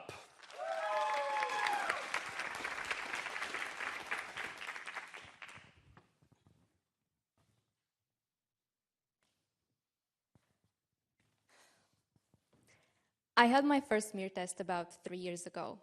And the way that goes is that you have to get naked in front of a complete stranger and let them collect the sample from your vagina.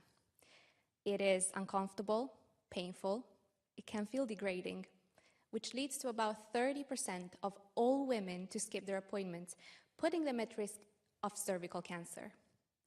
I'm Cinziana Foya, and with PapCup, we're breaking down the barriers that prevent women from accessing life-saving cervical screening. PapCup is a biosensing device that tests for cancer-causing HPV directly in menstrual blood, making it completely non-invasive. It is a dignified alternative to the smear test, and it is culturally sensitive, which is crucial here in London, where we face the country's lowest cervical screening uptake, largely due to the cultural taboos around it from our diverse communities. We plan to sell directly to women and then partner with the NHS. This way we can offer PapCup for free to the women who need it most and help the NHS save about half of what they're currently spending on cervical cancer. There are other competitors that are trying to innovate this space, but unlike PapCup, none combine the non-invasiveness of the test with clinical accuracy and instant results. We validated our idea through an online ad campaign where we saw conversion rates 4 times the industry average, and recorded 67 pre-orders for PapCup over just 7 days and with £50 spent. Our team combines skills across biosensor development, medical device commercialization, and marketing, and we are all very passionate here at PapCup, and we ask that you too join us on our mission to end cervical cancer. Thank you.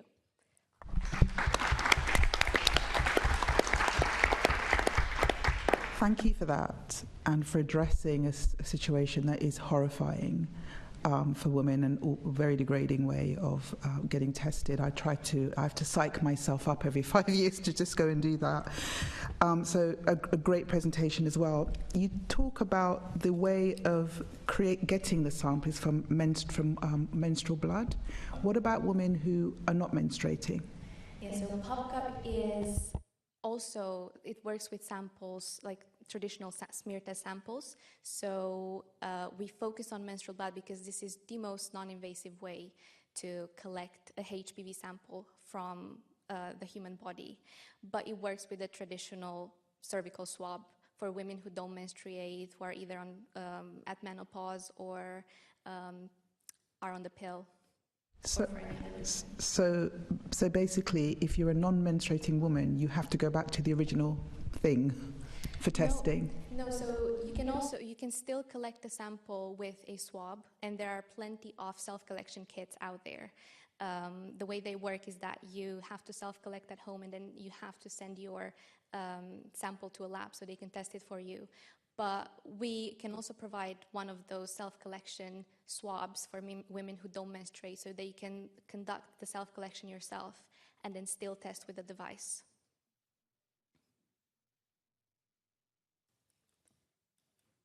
Could you say something about the reliability of the test?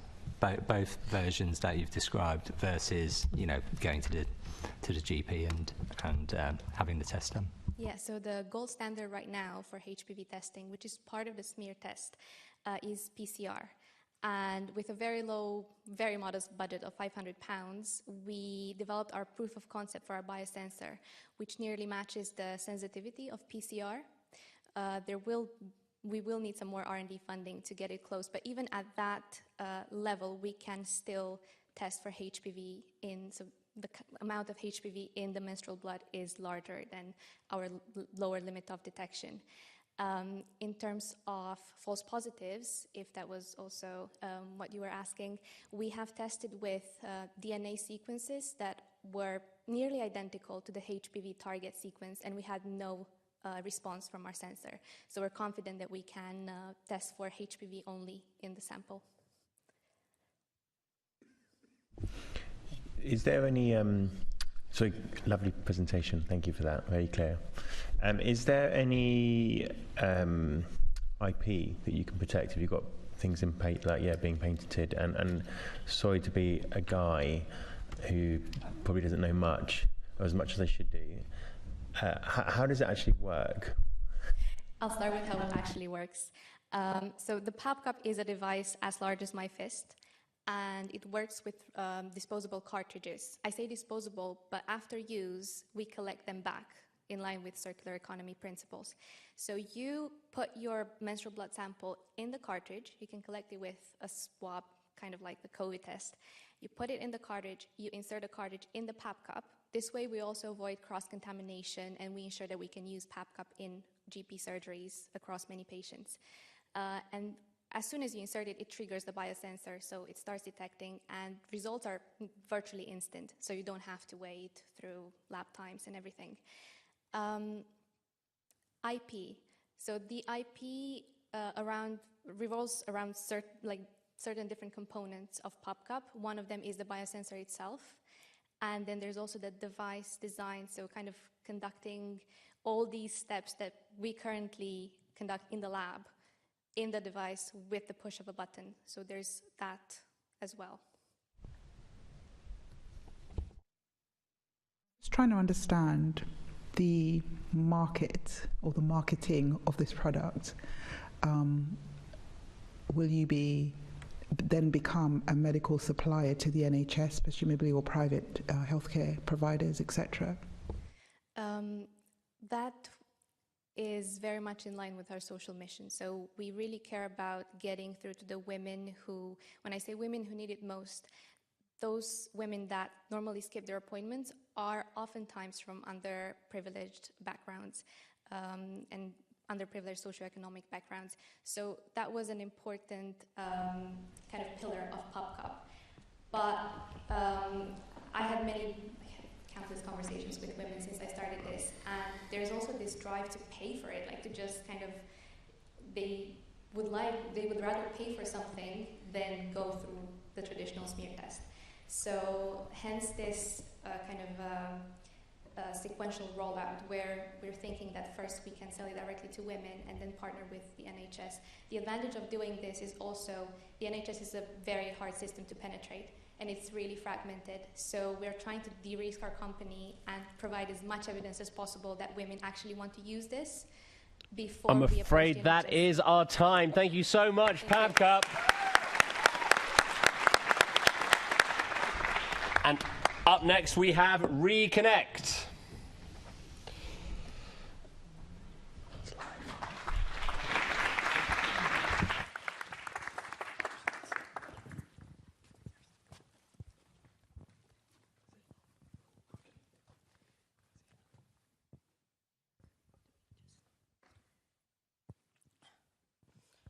When was the last time you called your grandparents?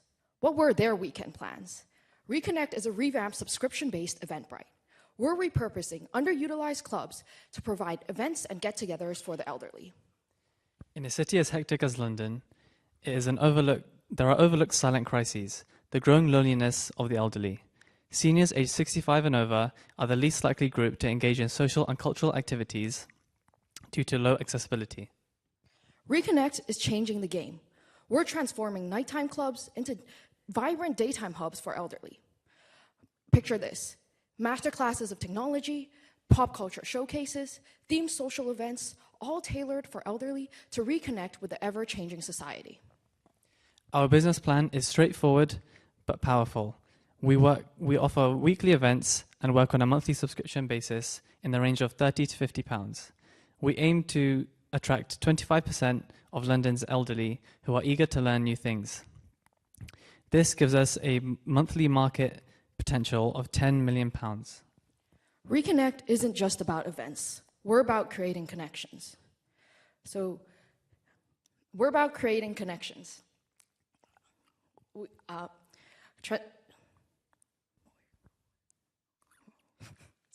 We're about creating connections. We're allowing elderly to come in. Our free introductory tech classes teach them crucial digital skills while inviting them to join our Reconnect community. Imagine the ripple effect. Whether you're a local business owner, a small club owner, a grandchild, or a grandparent, you can reconnect anywhere. Members will receive notifications from their phones, join group chats before the day even begins, and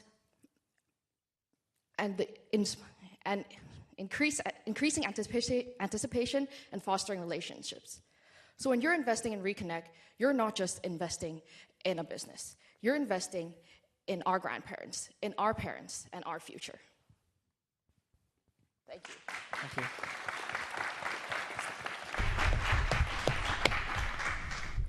Thank you. Thank you very much, and that was clear and understood. Just want to understand, like, how do you actually kind of market, promote these events to that target population that you're focusing on?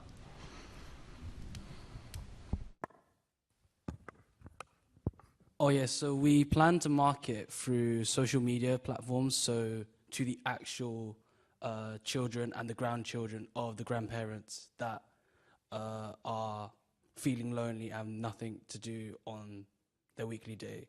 But also we plan to directly advertise to the actual elderly themselves through print format, TV and radio advertisements. Yeah, and in addition, as we mentioned in our pitch, we'll also offer a taster session in the form of a technology class. So it's quite hard to say no to free things, especially when you have the time to join one of our workshops. So one of our technology classes will give them an idea of what the Reconnect community is like, as well as teach them about our platform and invite them to join us. Thank you guys for that presentation. Also, well done for recovering there, because that must have been difficult, but I think you did really well. This is such a lovely, heartfelt idea, and it's a sector of society that I think often, too often gets forgotten about. So it's really lovely to see young people thinking about this issue. The question I had is, I love the idea of taking kind of that space that isn't being utilised in the day. I love the ideas of getting them out.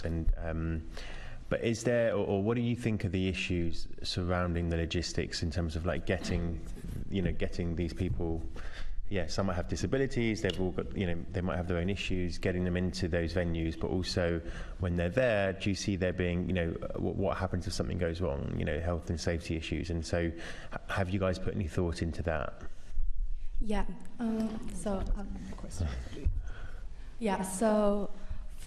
We chose club spaces, one, because they are not utilized in the day, but also they're normally situated in areas that have easy access to public transport, such as the tube or the bus, so it is quite accessible. And we'll also make sure that our events are not overcrowding, and then we also have a paramedic on site in case if anything happens. Yeah.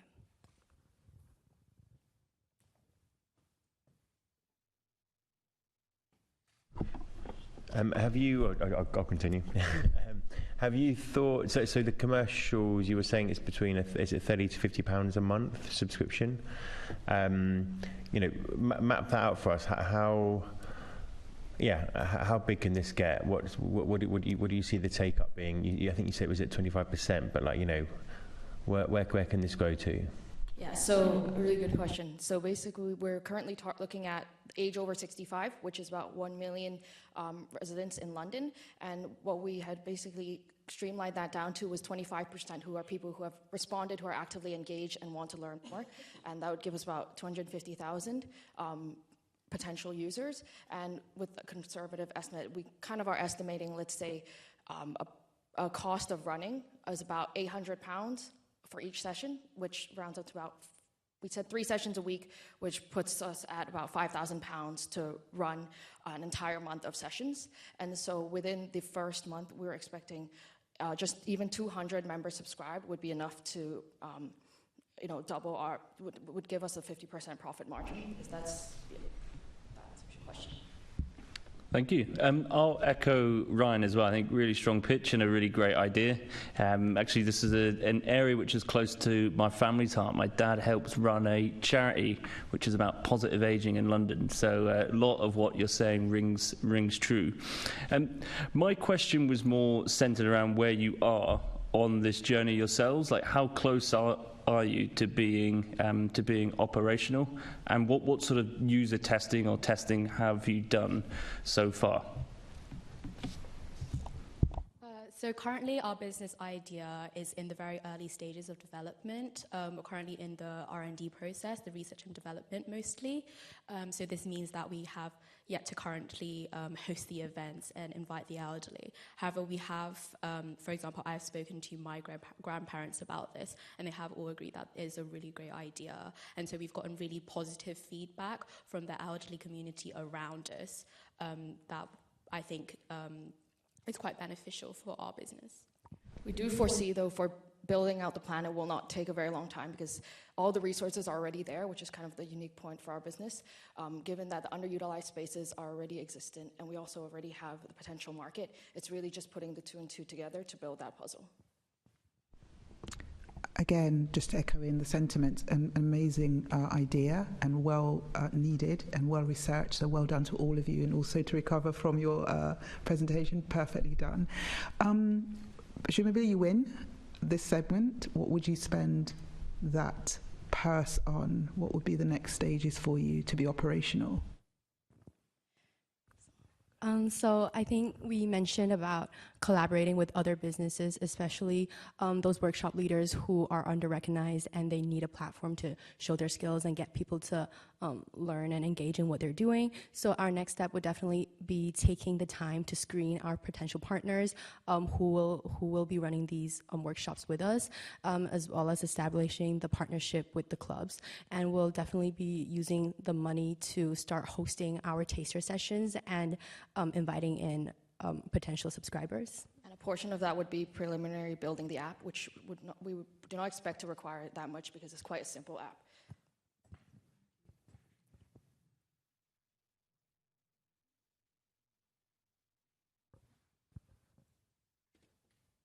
And that is time. Thank you very much. Up next, let's put our hands together for Arcus.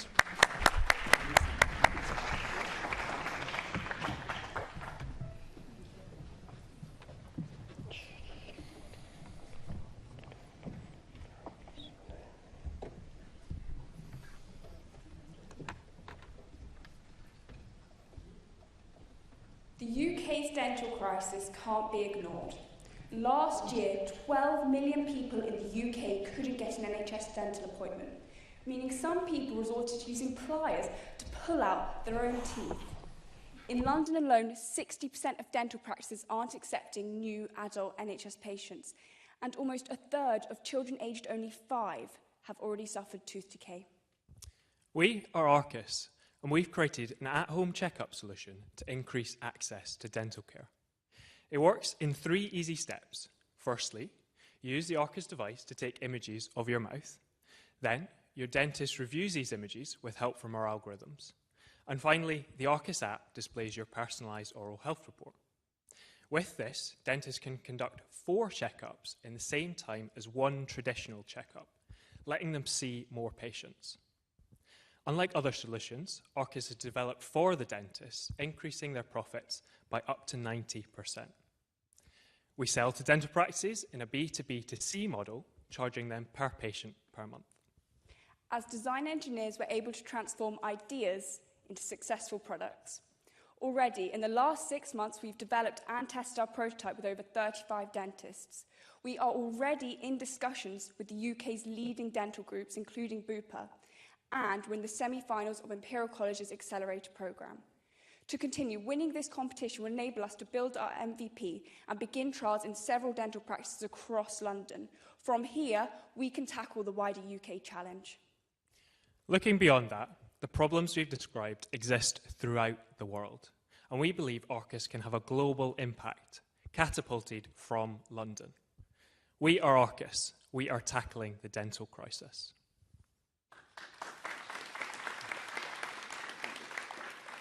I'd like to share some prototypes with you just to have a look.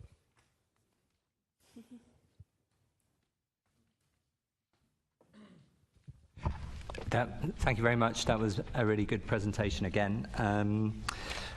So sort of online medical appointments are quite common now in terms of sort of doctors' surgeries. I just wondered what sort of lessons you can sort of take from how that has been taken on that you can bring to the sort of dentistry market.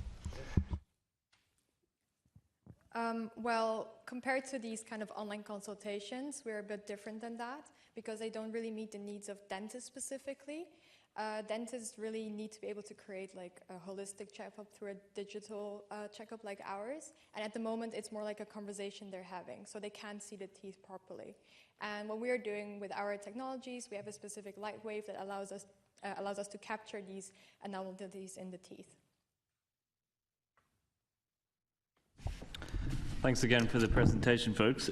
So just so I understand, the individual takes a device, runs it around their teeth, that goes onto their phone, and that then gets sent on to the dentist themselves. So does the individual have to already be registered at that dentist? And as a result, have you got any insights on how this is going to reduce waiting lists on NHS dentist surgeons? Yeah, sure. So in terms of registering at your personal dentist, so if you're already registered, that's great. You can pick up your device from your dentist. If not, similar to, for example, external services like Invisalign, a dentist can market that through their website that they're offering this additional service. In terms of sorry, what was the second part of your question? I guess what I was just sort of wanting to gauge is that, like you're talking about Invisalign there, that's a high value product and a high markup. How is this device here? Do you actually see reducing those wait times and things? Exactly. So we've spoken to dentists about this, and the first thing they also kind of talk about is this idea of prioritizing and getting that initial screen for them. So imagine you're on a waiting list for a dental appointment. You can do this checkup beforehand, and from this, dentist can kind of associate your risk level and then pull you into the practice if you need desperate treatment or put you into a priority list. Yeah, I'll just add to that with the efficiency. So it was 4 checkups in the same time as 1 normal checkup. So we can break that down. We spoke to dentists and broke down what a normal checkup looks like and how we can kind of affect those increased digital efficiencies, take some of those out into the patient side of it, and then also the technology efficiency. So using our device, capturing those images and then marking them up with the AI, etc. We presented some of the prototypes to the dentists and actually timed them, looking at these images and seeing how long it took them to correctly identify what was wrong with them. And the time, along with the breakdown, enabled the 4-in-1 checkups.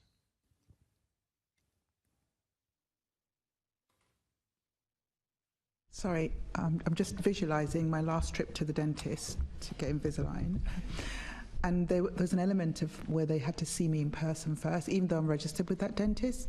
But there was there was a stage where they had to see me in person and check my teeth in person, and then they did the X-ray thing, which in my mind this system replaces.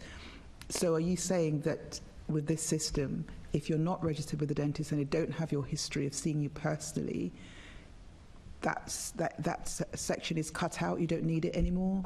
Yeah, so I reckon you were talking about an iTero scanner that you might have used. In the dental practice, they scan your teeth, and that allows you to have Invisaligns made for you in the practice? I'm not sure if that's what you had done.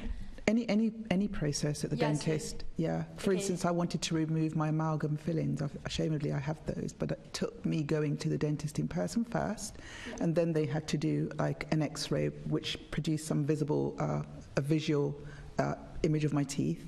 So I'm talking about the first stages. So in our app initially, you'll be asked some general health questions. These are really important, which is probably why they saw you in person. They ask you things like, have you been taking any medicine recently, things like that. Also, the reason they haven't given you a device is because there isn't one.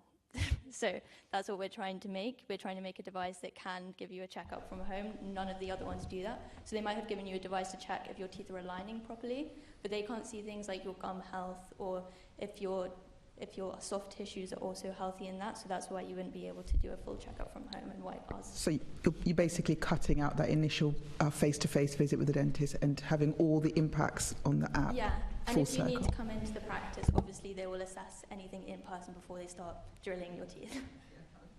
And that is our time. Thank you very much, Arcus.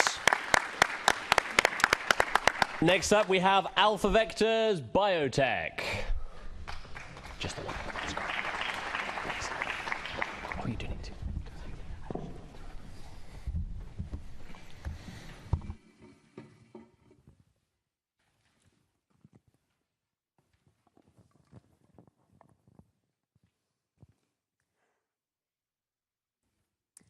Do you remember the chaos of COVID-19?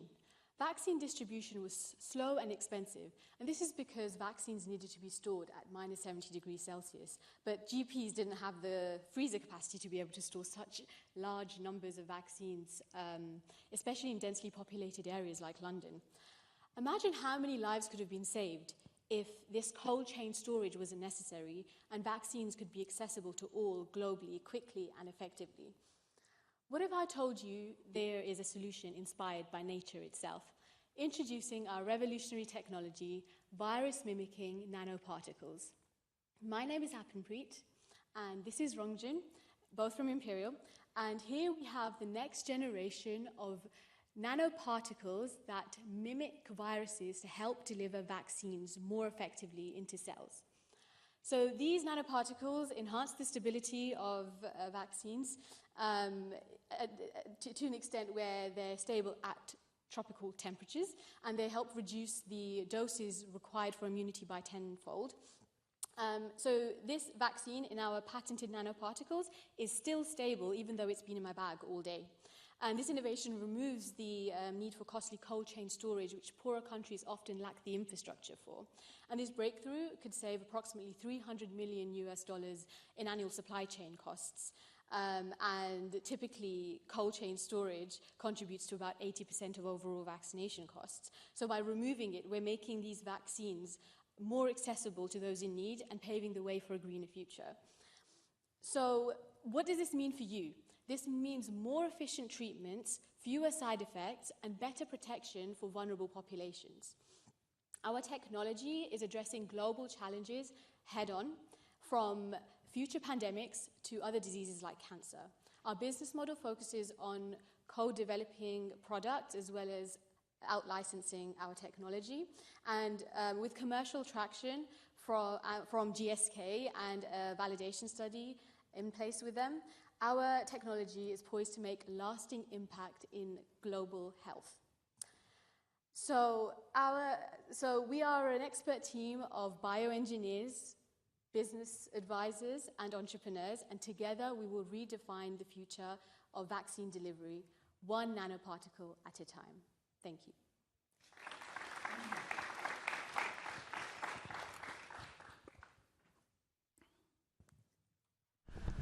Right. Not an area that I'm versed in, but essentially you started off by what I'm seeing printed here. And the overview is that this is around storing vaccines at a viable temperature, no matter where you are in the world. But then towards the end you mentioned something about curing cancer. Sure. I just wanted to understand how that would work. So our delivery system is very versatile. So we're not necessarily selling a vaccine. We are working with therapeutics developers who develop vaccines, cancer treatments, and so on, and helping them deliver that treatment more effectively, and also provide the added advantage of enhancing the stability. Yeah, for example, we can develop new cancer vaccines and cell therapy, gene therapies, protein therapies, gene editing using the novel formulation technologies. So it can go beyond the vaccines. Thank you for the explanation. Thank you for that. Just to be clear, so this is a system where you put what liquid and the particles together. So you're taking normal vaccines and you're distilling them into your version that can withstand different temperatures. Is that right? Yeah, so essentially these are nanoparticles. They encapsulate the vaccine, and that encapsulation helps improve its stability and help deliver it more effectively into cells. And it doesn't need to be kept cool as well, what you're saying? Exactly, we're removing the need for that cold chain storage. So, yeah, conventional technologies in the field, like lipid nanoparticles for mRNA vaccines, they do not resemble the structure and properties of viruses. So they are not as efficient as viral vectors for delivery, and more importantly, they are not stable. So the RNA vaccines, they have to be stored at -70 for Pfizer's vaccine, -20 for Moderna's vaccine. But we actually developed patented technologies to better mimic the structures of virus, and we can develop a new generation of nano-sized nanoparticles to better protect the RNA payload and other payloads, and also for enhanced efficacy. Yeah. What's your strategic roadmap for commercialization of the product? Yeah, so our roadmap for commercialization is like this. So far, we have already signed a validation and option agreement with GSK, so that would potentially lead to future licensing deal and co-development contract. And we have a business model like licensing out and co-development, and we have some other revenue income like grant incomes and also contract services. So we are in the process of setting up a company with endorsement from Imperial College. So yeah, do you want to add something? Yeah, so this company, this spin-out, is as a result of a £12 million initiative, a government initiative called the Future Vaccine Manufacturing Research Hub, based in Imperial. And this has actually allowed us to build those networks with people in industry, leading players like GSK, for example. And so having those connections in place, paired with the technology that we've developed, I think we're very confident with the direction this technology will take in terms of commercialization. A quick question from myself, appreciating of time. But if you've already part of this big grant funding, if you've already got these GSK relationships established, what do you actually need the funding for? Yeah, definitely. So this is a very good question. So what are we going to use the 20K for, right? So we want to consolidate the link with GSK so that we can secure the potential contract with GSK for the licensing out and the co-development contract. In the meanwhile, we need 20K to actually use that money for the business development and marketing. We are going to talk to more companies to develop some potential contracts for the licensing out and co-development and other research collaboration through the company. So this family. Yeah. That is our time, I'm afraid. Thank you very, very, very much, Alpha Vectors. And last up, we have FlowSense. Let's put our hands together for FlowSense.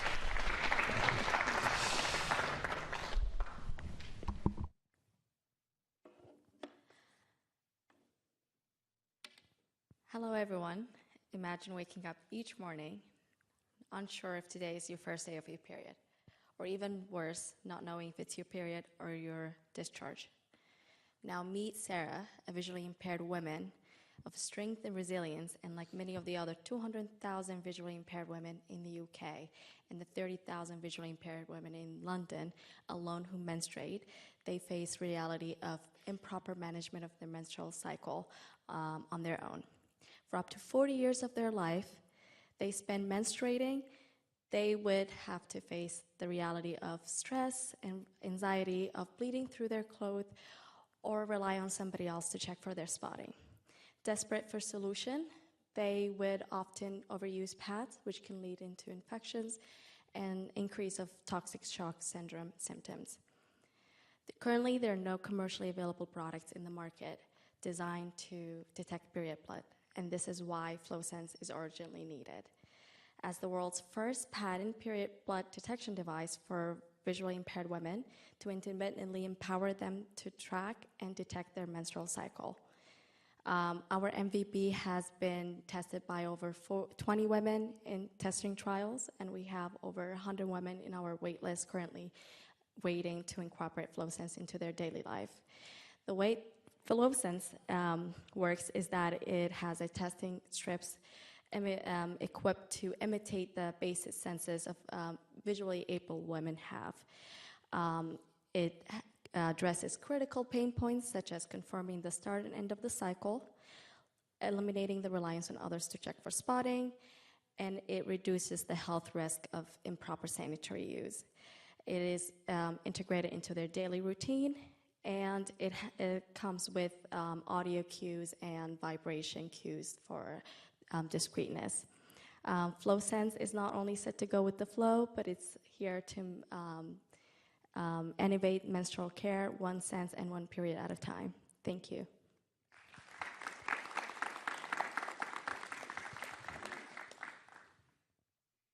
And this is the prototype. This is the portable device and has testing strips inside. Sorry.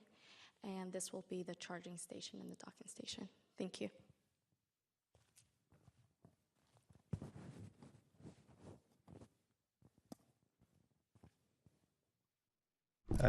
Thank you. That was such a really clear, lovely presentation. I'd love to know a bit about your journey and what led you to this idea. Yeah, of course. Sorry, I wasn't sure if I had introduced myself during the bit. But my name is Mona Daoud. I'm the CEO and founder of FlowSense, and I'm a multidisciplinary designer, researcher, and a biomedical engineer. I'm dedicated to improve women's health. The journey of development of FlowSense has started with an inspiration about looking into inclusivity within the women's health field, and it was really a collaboration with visually impaired women. There's a huge community here, and they're very tight-knit. And I have done multiple sessions with them through volunteers who I reached out to them through RNIB, the Royal Institute of Blind People. And I'm currently in collaboration to reach out to more users through other charities such as Blind Aid here in the UK. And so it has been like a lot of research and product development and figuring out their user needs. Thank you. Thank you for that presentation and for the prototype. Would you mind just walking through again how the prototype works? And then I'd be interested to know what sort of or how you envisage your route to market being. Yeah, so the way that the product will work is that visually impaired women would often overuse pads 3 to 4 days before their cycle starts. They're not sure what their cycle is about to start. And even when it starts, they're not sure if it's their period blood or discharge. So the way it works is that the portable device will be placed directly on their sanitary pad or their underwear, however they like, and they can push a button and it will give them vibration feedback as to period blood has been detected, and also to give them a bit more clarification through an audio accessible app. They will repeat that step again at the end of their cycle, and this will record their cycle algorithm so they can get monitoring feedback every cycle. These testing strips are disposable, and that device would be reusable for long term. As far as channels of marketing, we're looking into multi-channel approach. So word by word mouth through charities and volunteers and people who are benefiting from this product. I could say that we have done a survey, and up to 95% of them would think that this is a lifetime product where they really could make a great use of it for improving the quality of life. And there's also the direct-to-consumer approach through the putting on the shelves, where we think that it would be much more accessible for pretty much everyone. Yeah. Thank you for that. And what would the sort of price per unit be? Have you done any research into the retail costs? Yeah, absolutely. So the product will be about £20 in total, and the revenue scheme will be also the testing strips, which can be bought in bundles, the 3-month supply, 4-month supply, or a year supply. And there's also the premium app features that can help track the app, track the cycle, notify the users about a bit more information about their menstrual health, and listen to audios. And so that would be a bit more advanced app features, but it would be the 3 different models that we would have for overall FlowSense. I think you just touched on this, and thank you for the presentation. So would the visually impaired individual purchase the item themselves, or could you also maybe sell to like NHS and also kind of provide it to the charities, and then, you know, they could effectively get it through that route, through maybe, you know, the NHS or the charity providing it to them without them having to purchase it themselves? That could be, you know, a better solution all round. So we've got a lot of feedback through where we can place FlowSense to be more accessible for users, and where they can actually have a bit more direct relationship to get the product. And we believe doing a partnership or a relationship with NHS will be a bit more ideal. Maybe this will be covered by insurance, since it's a much needed product. I'm afraid that is time. Thank you so very, very much.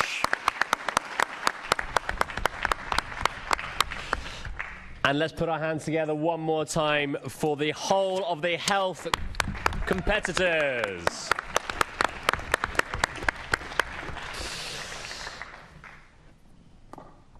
We will bring in the next round, which is our final round, the tech round. Hopefully, if you guys want to jump up, you'll pass them in the corridor. If not, I'll be ad-libbing for far too long, and it will be awful for everyone.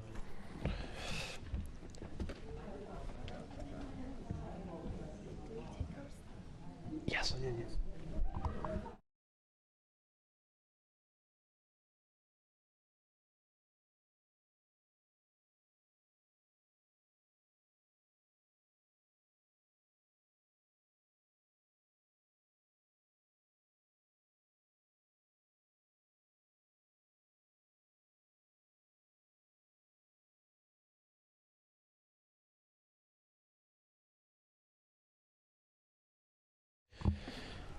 Right, let's show everyone from the tech final a big round of applause and encouragement.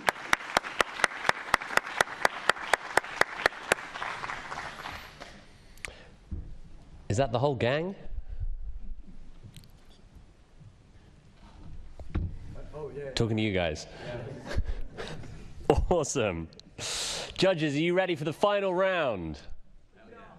Fabulous.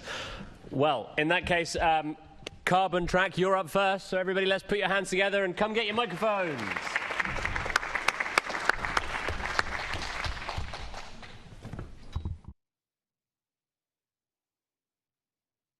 Picture this. You're standing in the grocery store staring at the endless options in front of you. You want to make sustainable choices, but where do you even start with carbon footprints? 78% of Gen Z and millennials are willing to live a more sustainable lifestyle, but only 12% are actively taking action. So the motivation is there, but where are we going wrong? Well, it turns out people simply don't know where they're going wrong or how to fix it. Hi, I'm Yasmin, and the founder of Carbon Track, a tool that collects data from suppliers to assign traffic light ratings to different products. Customers shop as normal, scan their loyalty card at the till, and then access Carbon Track through the supermarket app to see how eco-friendly their shopping choices have been, receive suggestions for greener alternatives, and rewards for trying them. And at the moment, loyalty cards have a 1% return in rewards. But imagine if sustainability can be a catalyst for larger and more meaningful rewards. Where the more sustainable your choices are, the greater your rewards multiplier. Carbon Track can cut UK emissions by 6% annually and save supermarket chains millions of pounds. By taking small actions, like swapping dairy milk for oat milk, we can save 10.9 metric tons of CO2 annually. Or by swapping red meat for white meat just twice a week, we can save 54.7. And that's exactly what Carbon Track is all about. Small, sustainable actions, when done together, can make a massive difference. Our API as a service business model offers an annual supermarket subscription package depending on the number of stores using Carbon Track. And we're currently in talks with Sainsbury's who are interested. Carbon Track stands out as the only solution that actively engages customers and integrates within existing business systems. This means no extra steps for shoppers. Simply shop and scan your loyalty card. Now, by the end of today, 1 million families in London will have shopped at a supermarket. And they can do that in a way that makes the world better or worse. We can help them make the right choice. Thank you.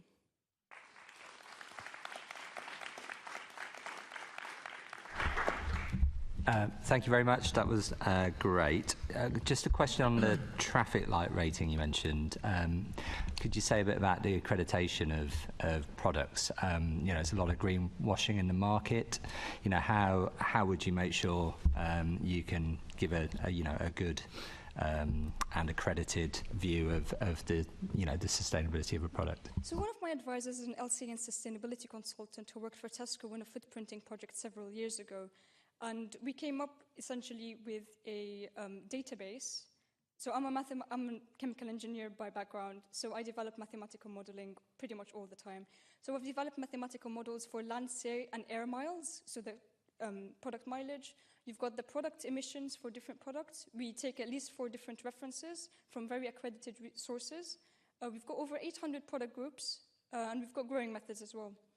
So together we have a drop-down menu that gets added to supplier forms that essentially suppliers fill for the supermarkets anyway, but we've made it easier by the drop-down menus. And what it does is compares the number, the emissions at the end, with the other emissions for the products. And using AI, it calculates which products should be red, yellow, or green in that sense. And based on what you buy, so let's say you buy like dairy milk, and that's, for example, a red rating. If you try plant-based, that's an incentive because in the end we have a reward system that rewards you for it correctly. And does the app sort of help you make those choices? So yes. I could imagine, I'm imagining my mum trying to go around a supermarket and probably not appreciating some of those choices. So is the app sort of also nudging you, helping you to say, this isn't great, here's an alternative? That is pretty much what it does. Based on what you buy, it uses machine learning to find products that closely match what you buy. And even if you're aiming for like a low cholesterol or a low salt diet, it takes that into account as well. Amazing concept in terms of validating the sustainability elements of your grocery. You mentioned the Green Claims Code or the greenwashing preventative measures that exist. In the UK, there is the Green Claims Initiative, where the government is really clamping down on greenwashing. But an element of that code says that you have to be able to evidence all the life cycle of your product. So I'm thinking, would your app be able to factor in the packaging? Does it look at the entire life cycle of the product so you can claim it as a sustainable product at the end of it or label it as such? So initially we started with looking at product mileage, growing methods, and product emissions themselves. But as we start growing over time, before we implement anything, we're obviously going to take packaging into account. We're going to take, so we take transport into account already. If it goes from different factories by land, sea, air, whatever, all of that gets accounted for. We are going to implement packaging if we get the funding, hopefully. So you're mapping from cradle to grave. Okay.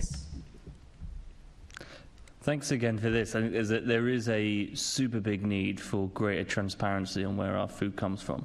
So what I'm trying to understand, and I'm a simple guy, so apologies for this, but are you doing like a life cycle assessment on an entire retailer's inventory, or through your back-end system, you're sort of aggregating what a strawberry might be that is sourced from Morocco versus a strawberry that's sourced from Kent? So I'm not sure I understand the question. Can you rephrase it? Are you familiar with the premise of like a life cycle assessment on? Yes. So are you doing that on all of a retailer's inventory? Yes. So that's quite it's a pretty intense. We've got models in place to simplify it. So the suppliers themselves, they select from a drop-down menu, and that's pretty much what they need to do. So I guess what I'm trying to understand is like how robust and reliable the information is, or is it more of a guidance for the... It's reliable. It's been calculated from 4 different sources for the product emissions, for the product mileage, mathematical models validated by data scientists, and growing methods also validated by data scientists. So okay. I would say they're fairly reliable, but with the funding, hopefully we can get more data scientists to use more data to calculate more accurate estimates of these problems. And you mentioned that you're in conversations with Sainsbury's right now. Yes. And we all know that British retailers are like oil tankers. They take a long time to make decisions. But is there anything that you can do to sort of speed up that process? Or what do you think is, stopping Sainsbury's from implementing your solution right now? So at the moment, we've got an MVP, but we don't have a working, fully functional product. They've asked for a demo. So I'm planning to bring on a technical person as a co-founder or full-time in Carbon Track to help build it and validate it. We validated already, to help build it and show Sainsbury's the demo itself, the final product, what we'll do and everything. And that is our time. Thank you very much, Carbon Track. Alrighty, up next we have Patent Space, so let's put our hands together.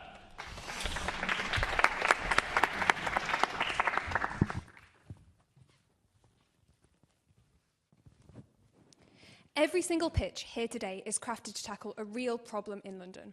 But without thoroughly searching existing IP, they risk infringing on someone else's idea. In fact, over 30% of the money spent on research and development is wasted due to overlooked patent infringement. That's over £10 billion every year in London alone. This is because existing patent search tools are simply not built for engineers. They are complex and frustrating to use, so most of the time patent searching is left till the end of a project, at which point, if an infringement is flagged, time and money is wasted redeveloping the idea. We are Patent Space, 5 engineers from Imperial College who have experienced these outdated and wasteful processes firsthand, and we want to make a change. Patent Space is the first tool to monitor project infringement risk in real time. Using simple text, diagram, or even CAD inputs, our proprietary knowledge graph and machine learning algorithm constantly monitors for existing and emerging patents, quantifies the risk of your project infringing on them, and suggests design modifications to avoid the infringement. It allows engineers to innovate quickly with a tool they understand. We're the most affordable solution on the market and already have 7 London-based companies committed to purchasing our product, including Brompton Bikes. This is just a fraction of the targeted 156,000 UK-based SMEs who spend a total $780 million a year actively making and maintaining patents. But we have the scope to reach companies globally of any size and industry. With the announcement of the West Tech Corridor, London's Silicon Valley, R&D in London is set to skyrocket. Now is the time to stop wasting that $10 billion and accelerate development. With our technological skill sets, collaboration with world-leading researchers, and advisors from prestigious patent law firms, we can make this a success. So join us on our mission as we transform innovation, improve efficiency, and empower engineers to make an impact.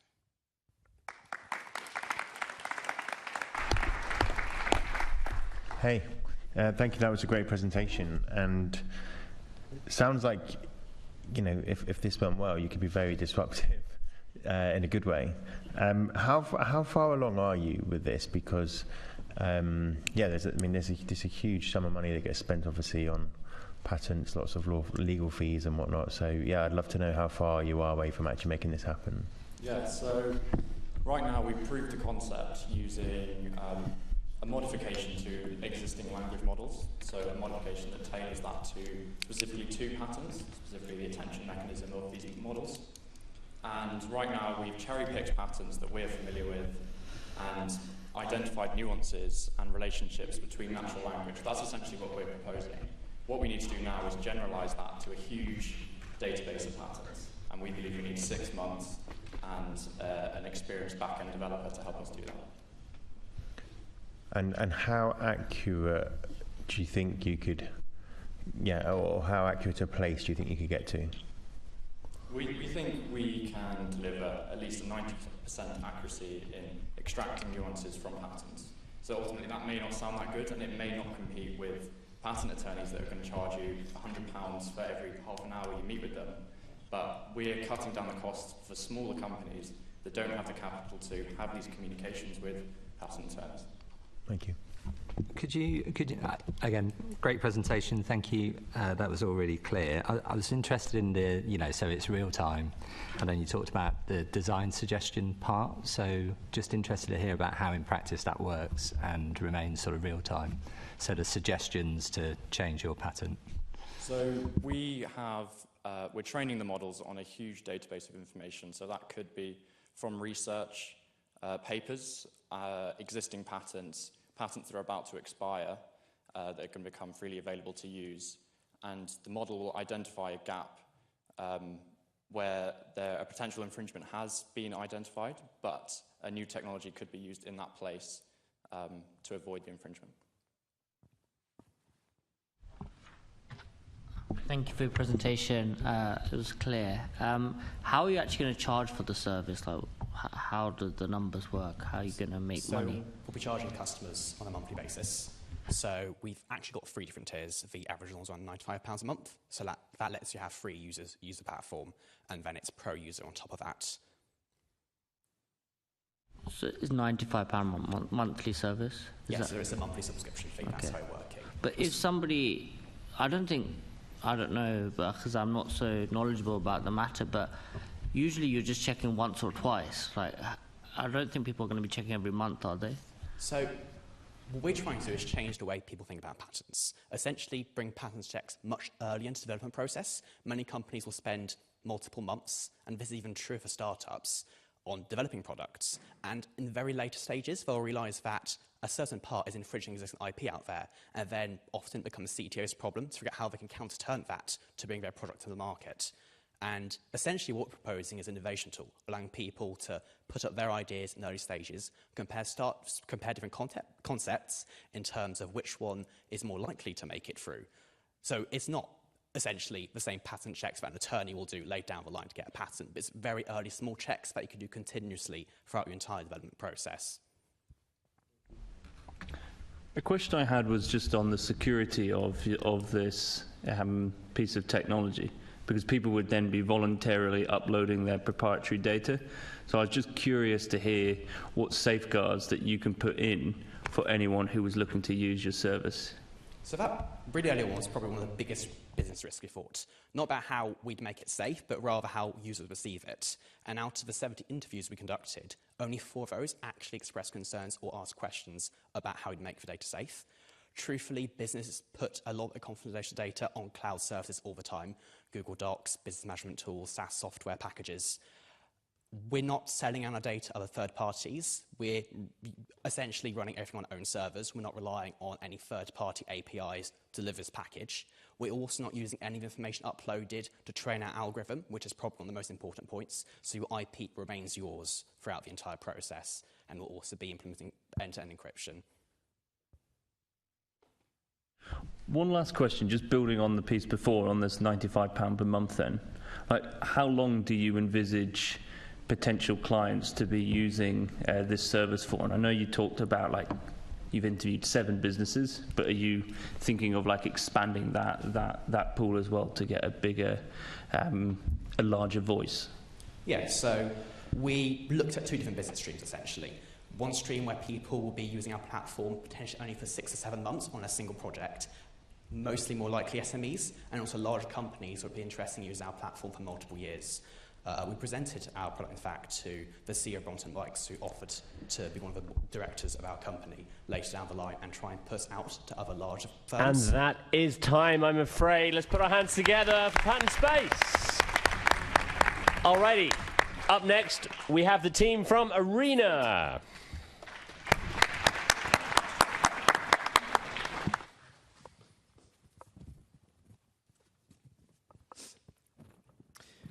London is a sporting metropolis, but it has an anchor, one that's been weighing down on the industry, and everything is fragmented. As a kid, I always wanted to try martial arts. There was only one dojo in my local area, and it was too expensive. I grew up and found out that there were actually 10. But the best businesses combine simple payments with a wide reach. But most sports venues in London have websites that look like they're from 2005. So we asked ourselves, why don't we create a central platform for all sports and bridge this gap ourselves? For venues, we fill up the underutilized facilities and give them an online presence. For 2 million Londoners, however, we eliminate the problems of friends having to chase each other up for payments or last-minute dropouts from sessions. So we've created Arena with 3 main features: a seamless booking system with split pay, a lobby system that we've taken from the gaming industry so you can find teammates and opponents, and lastly, Explore, so no sports ever feels as though it's out of reach again. And as for our traction, we already have hundreds on our waitlist from tournaments that we've been running around the city. Arena is currently being backed by SSE, and we're proud to announce that we've just received funding from Sport England. Finally, we just won the Kickstart Global Demo Day, so we'll be off to Princeton to pitch to the US market as well. As for our market, there's over 5,000 pitches and courts in London and over 1.5 million avid sports goers. We'll be taking 1 to 2.5% commission of every booking made through our platform. And as for our team, we currently have 2 personal mentors, one from Y Combinator and the other from Meta. We have 2 teams from the King's Informatics department building our MVP for free of charge at no cost. And with the mayor's backing, we're looking to approach social organizations like Better Health and to expand our technical team. The problem we're solving is one that we faced ourselves. So we're looking to place everything sports related into the palm of your hands. Hi, I'm Ayani. Hi, I'm Yassine. And this is Arena. Join us on our journey to revolutionize sports.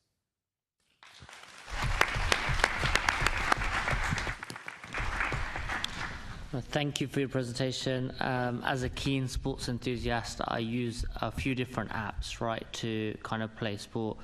One of the sports I've taken up over the last sort of 6 months or so is paddle, and that's very accessible through an app called Playtomic. And then there's an app called Matchy as well, which other clubs use. And for 6-a-side and 7-a-side football, I use Footy Addicts, right? So how is your kind of app working with all of this? Is it combining it so it's a one-stop shop? Yes, so essentially with Playtomic, we are looking to follow a similar model. So in the most recent Series C round, they just raised 56 million, but they only exclusively focus on racket sports like paddle, tennis, and we're looking to focus and capitalize on team sports. So football is the biggest one in the UK, and we want to bring this here. As for Footy Addicts, they're primarily a matchmaking service, so you're able to find friends and players, but as for split payments, they don't offer venues like schools or these areas with underutilized facilities, right? And like in the name, it's called Footy Addicts, so it only focuses on football. So we want to also bring in karate, MMA, skydiving, hiking, kayaking, every sport you could imagine. We want to offer a central platform for it. Just so I understand as well, you mentioned there about underutilized facilities. So as part of the business as well, trying to onboard, sports halls and gymnasiums which aren't being used to then be a place that can, have indoor football or whatever it may be. So for example, schools often do that where they have football pitches that aren't often used. It won't just be that, however, it will be venues that have peak hours where it's often used, and then I think maybe from 9 a.m. to 3 p.m. where their venues will be completely empty.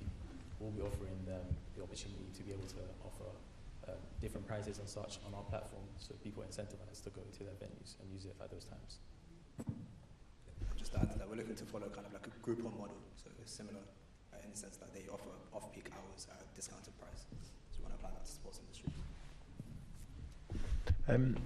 Just to build on Mohammed's questioning, some of these organizations that you're looking to kind of aggregate, they have like memberships, or you have to kind of almost like be signed up, or so how would that work? Because I think you mentioned Better Health as one. I'm pretty sure with those you have like localized membership. So yeah, how would that work within your system?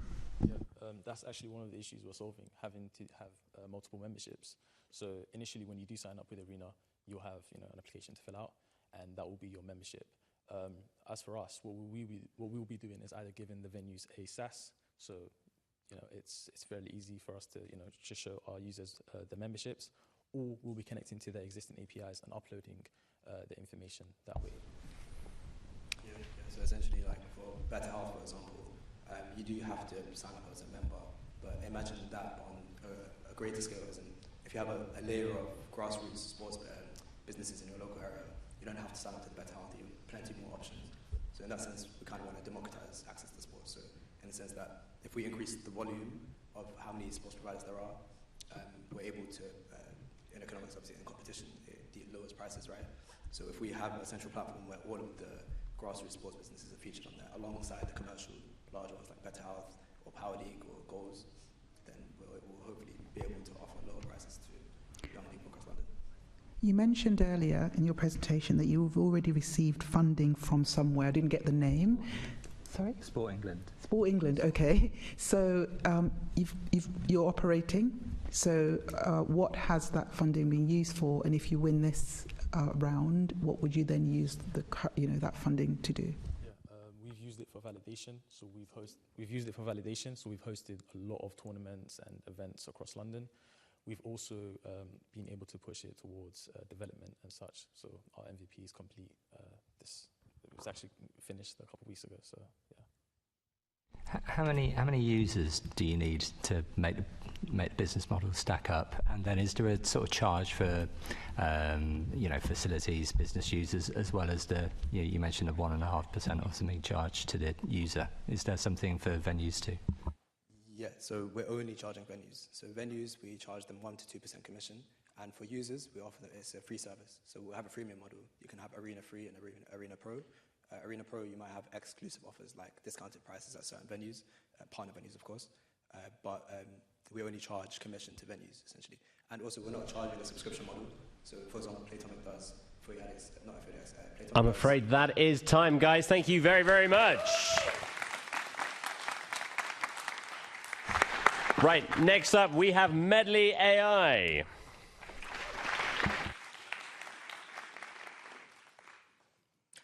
Hi there. I'm Dr. Kavi Samra, and together with my co-founder, Dr. Paul Jung, we both originally come from lower socioeconomic backgrounds. Despite this, we've both excelled academically. We're both medical doctors. I'm also a UCL teaching fellow, and Paul also has a PhD in neuroscience and AI. We've realized the transformative power of personalized education, and it's something we wish we had when we were growing up. So together, as Medley, we want to level the playing field for all of London's youth by democratizing access to personalized education through AI.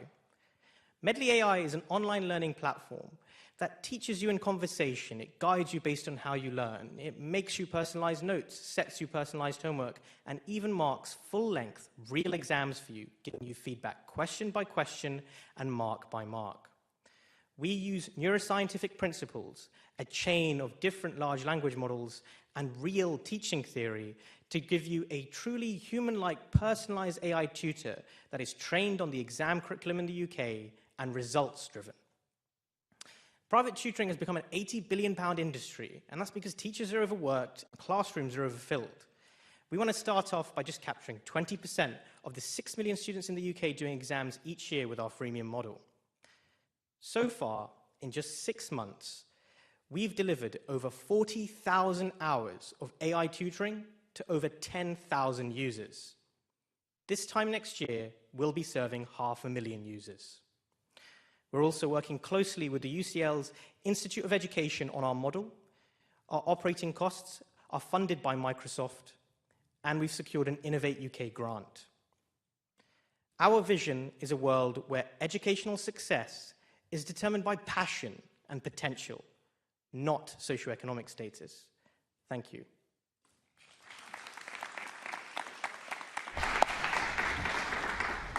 Thanks very much for that presentation. Super clear.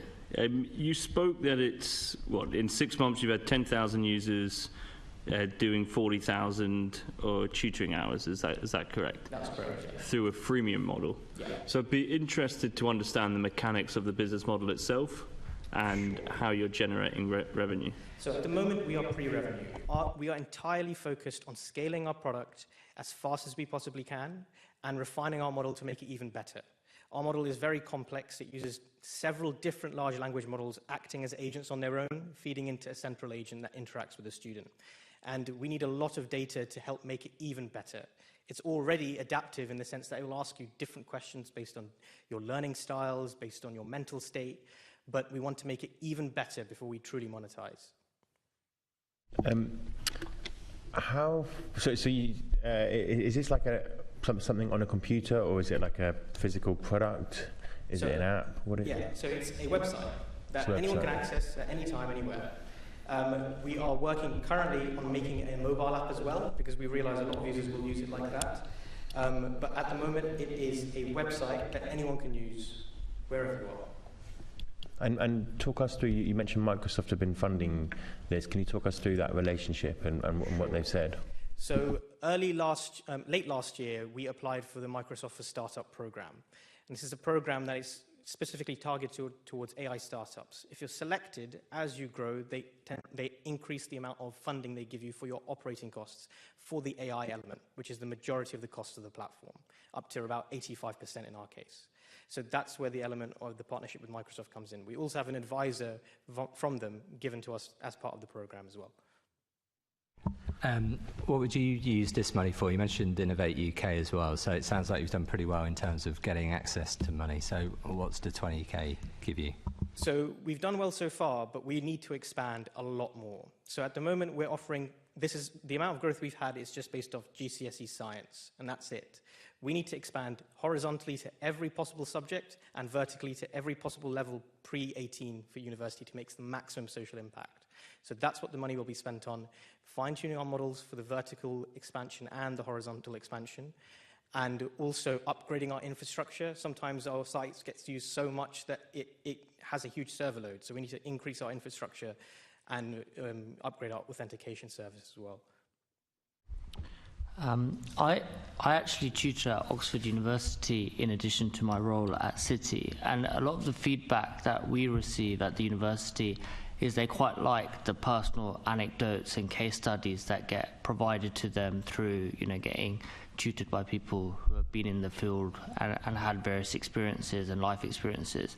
How do you do that in this sort of model? Because I feel like you lose that touch and you're almost getting trained by a robot. So the important thing to remember is that this isn't just a simple GPT wrapper that just works by giving you random answers. It learns exactly how you learn. An example would be, say, if you mainly learn through short answer questions, it will give you that and keep giving you that. If you learn through metaphors about sport, it will continue to give you those metaphors. We're also working, like I mentioned early on, closely with the UCL Institute of Education and specifically the Director of Science Education there to implement examples and make sure that our model is fine-tuned for different experiments, for example, in GCSE science, but that will also scale to A-level as well.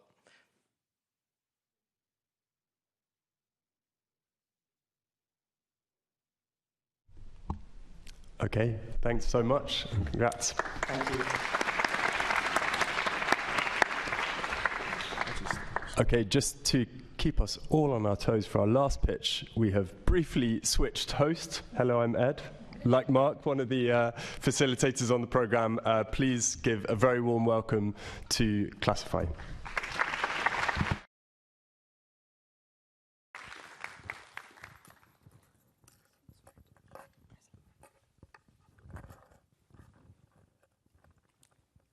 How many hours do you think London teachers spend documenting student progress? 10 hours a week. That's a quarter of their time spent on data entry instead of with students. We've seen our own teachers crumbling under this pressure. Progress trackers they use are time-consuming, fragmented, and reduce unique student profiles to just numbers on a spreadsheet. We desperately need something better. At Classify, we're introducing the next generation of progress trackers for primary schools. We're the first to use large language models to sort on-the-go teacher observations and verbal feedback whenever it's given. Our algorithm identifies the correct school goal and calculates an evidence-based attainment level for each child. Teachers simply have to hit record on their Classify app. For example, during a lesson, a teacher might say, "Amy, thanks for putting your hand up. What a great suggestion for a local park cleanup we could do." And our platform would record growth in Amy's confidence, engagement with the topic, and increased environmental responsibility. We understand that every child has a different learning path, whether they have special educational needs, English is their second language, or they just need more time. Freed from the rigidity of existing platforms, we give a holistic overview of both academic and personal development in one place, because with Classify, every child counts. We're offering a subscription service to schools at £7 per student per annum. London schools could streamline their 4 current subscriptions and save over £2,000. 30 teachers have helped us so far, and now we need your help to build our model and MVP for our 3 pilots this September. We are 5 design engineers from Imperial with backgrounds in machine learning, consumer research, and UX design, so we can make our vision into a reality. Join us to create the future of education.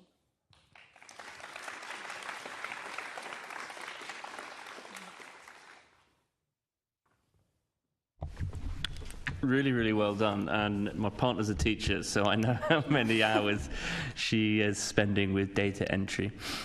I'd love to understand a little bit more about your route to market and how you would actually be operationalizing this with schools.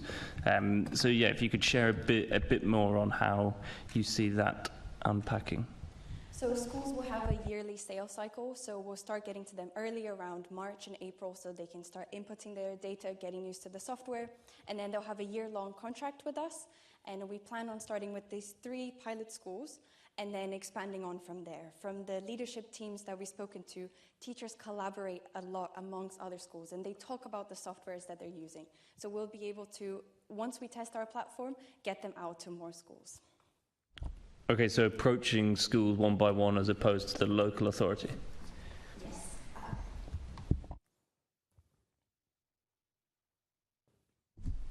Have you had much kind of feedback already from schools and teachers around this product, and can you talk us through that? Yes, so we've tested it with 30 teachers so far, and in the classroom as well. They were teaching a lesson, and they had this app that they gave feedback to when they pressed the button, and it streamlined so much of the time that they spend. Because at the moment, in a typical school day, they will teach many lessons, then they have to write this down somewhere, then they put it in the software, and then they'll write a report at the end of the term. But with us, we do this straight away in the classroom, so you only have to do it once, and the software can do the classification behind it for you. How do the students or children's parents feel about this? Because it feels a little bit like Big Brother the whole time. So we actually spoke to some parents, and what they really loved about it is that those small moments could be captured, things that don't get accounted for in traditional summative assessments, and by the time they get the report, they've forgotten, like teachers obviously can't remember every single thing. So what they really loved was the fact that they could capture, those small moments. The first time a child writes, for example, is such a big deal, but that won't ever find its way into any report. So they loved that aspect of it. In terms of data, security and privacy, it's one of our biggest priorities as we move into R&D. All identifiable private data is completely anonymized and encrypted and kept on the learning management systems that all schools use. So we're integrating with those, but that data doesn't go anywhere from where it is already. So parents can rest assured that their child's data is not being used being sent outside the school in any way. Thank you. Hi, thank you for a really clear pitch. You mentioned earlier about this model or this initiative being environmentally responsible.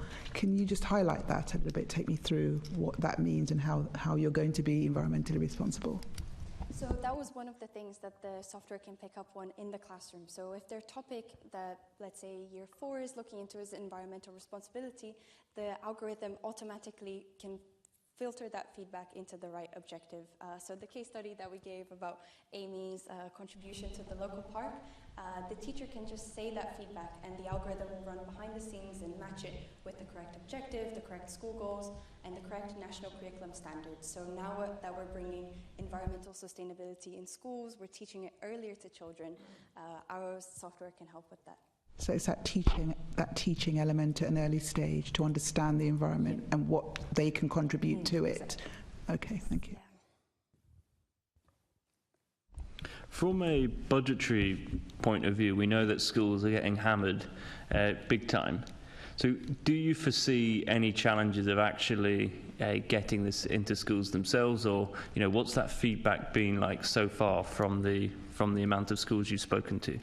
So what they're currently having to do is existing systems will only provide like a portion of the services. So they'll focus solely on summative tracking or solely emotional tracking. There's nothing that really combines them all into one platform. So what schools are currently having to do is split their budget over multiple platforms. So with us, we're offering it, if you combine the prices of those collective platforms, we're offering all of those in one place at a much lower price, and it makes it much easier for school leadership and school business managers, because all of these platforms at the minute, they'll have separate payments, separate logins and all that stuff. So we keep it all together in one place and save them money.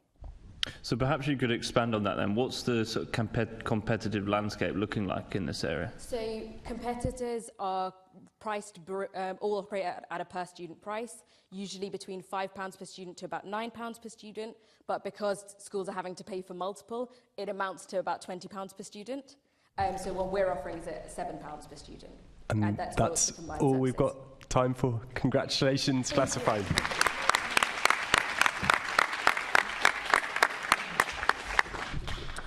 Okay, thanks everyone, and congratulations again to the fantastic final pitches.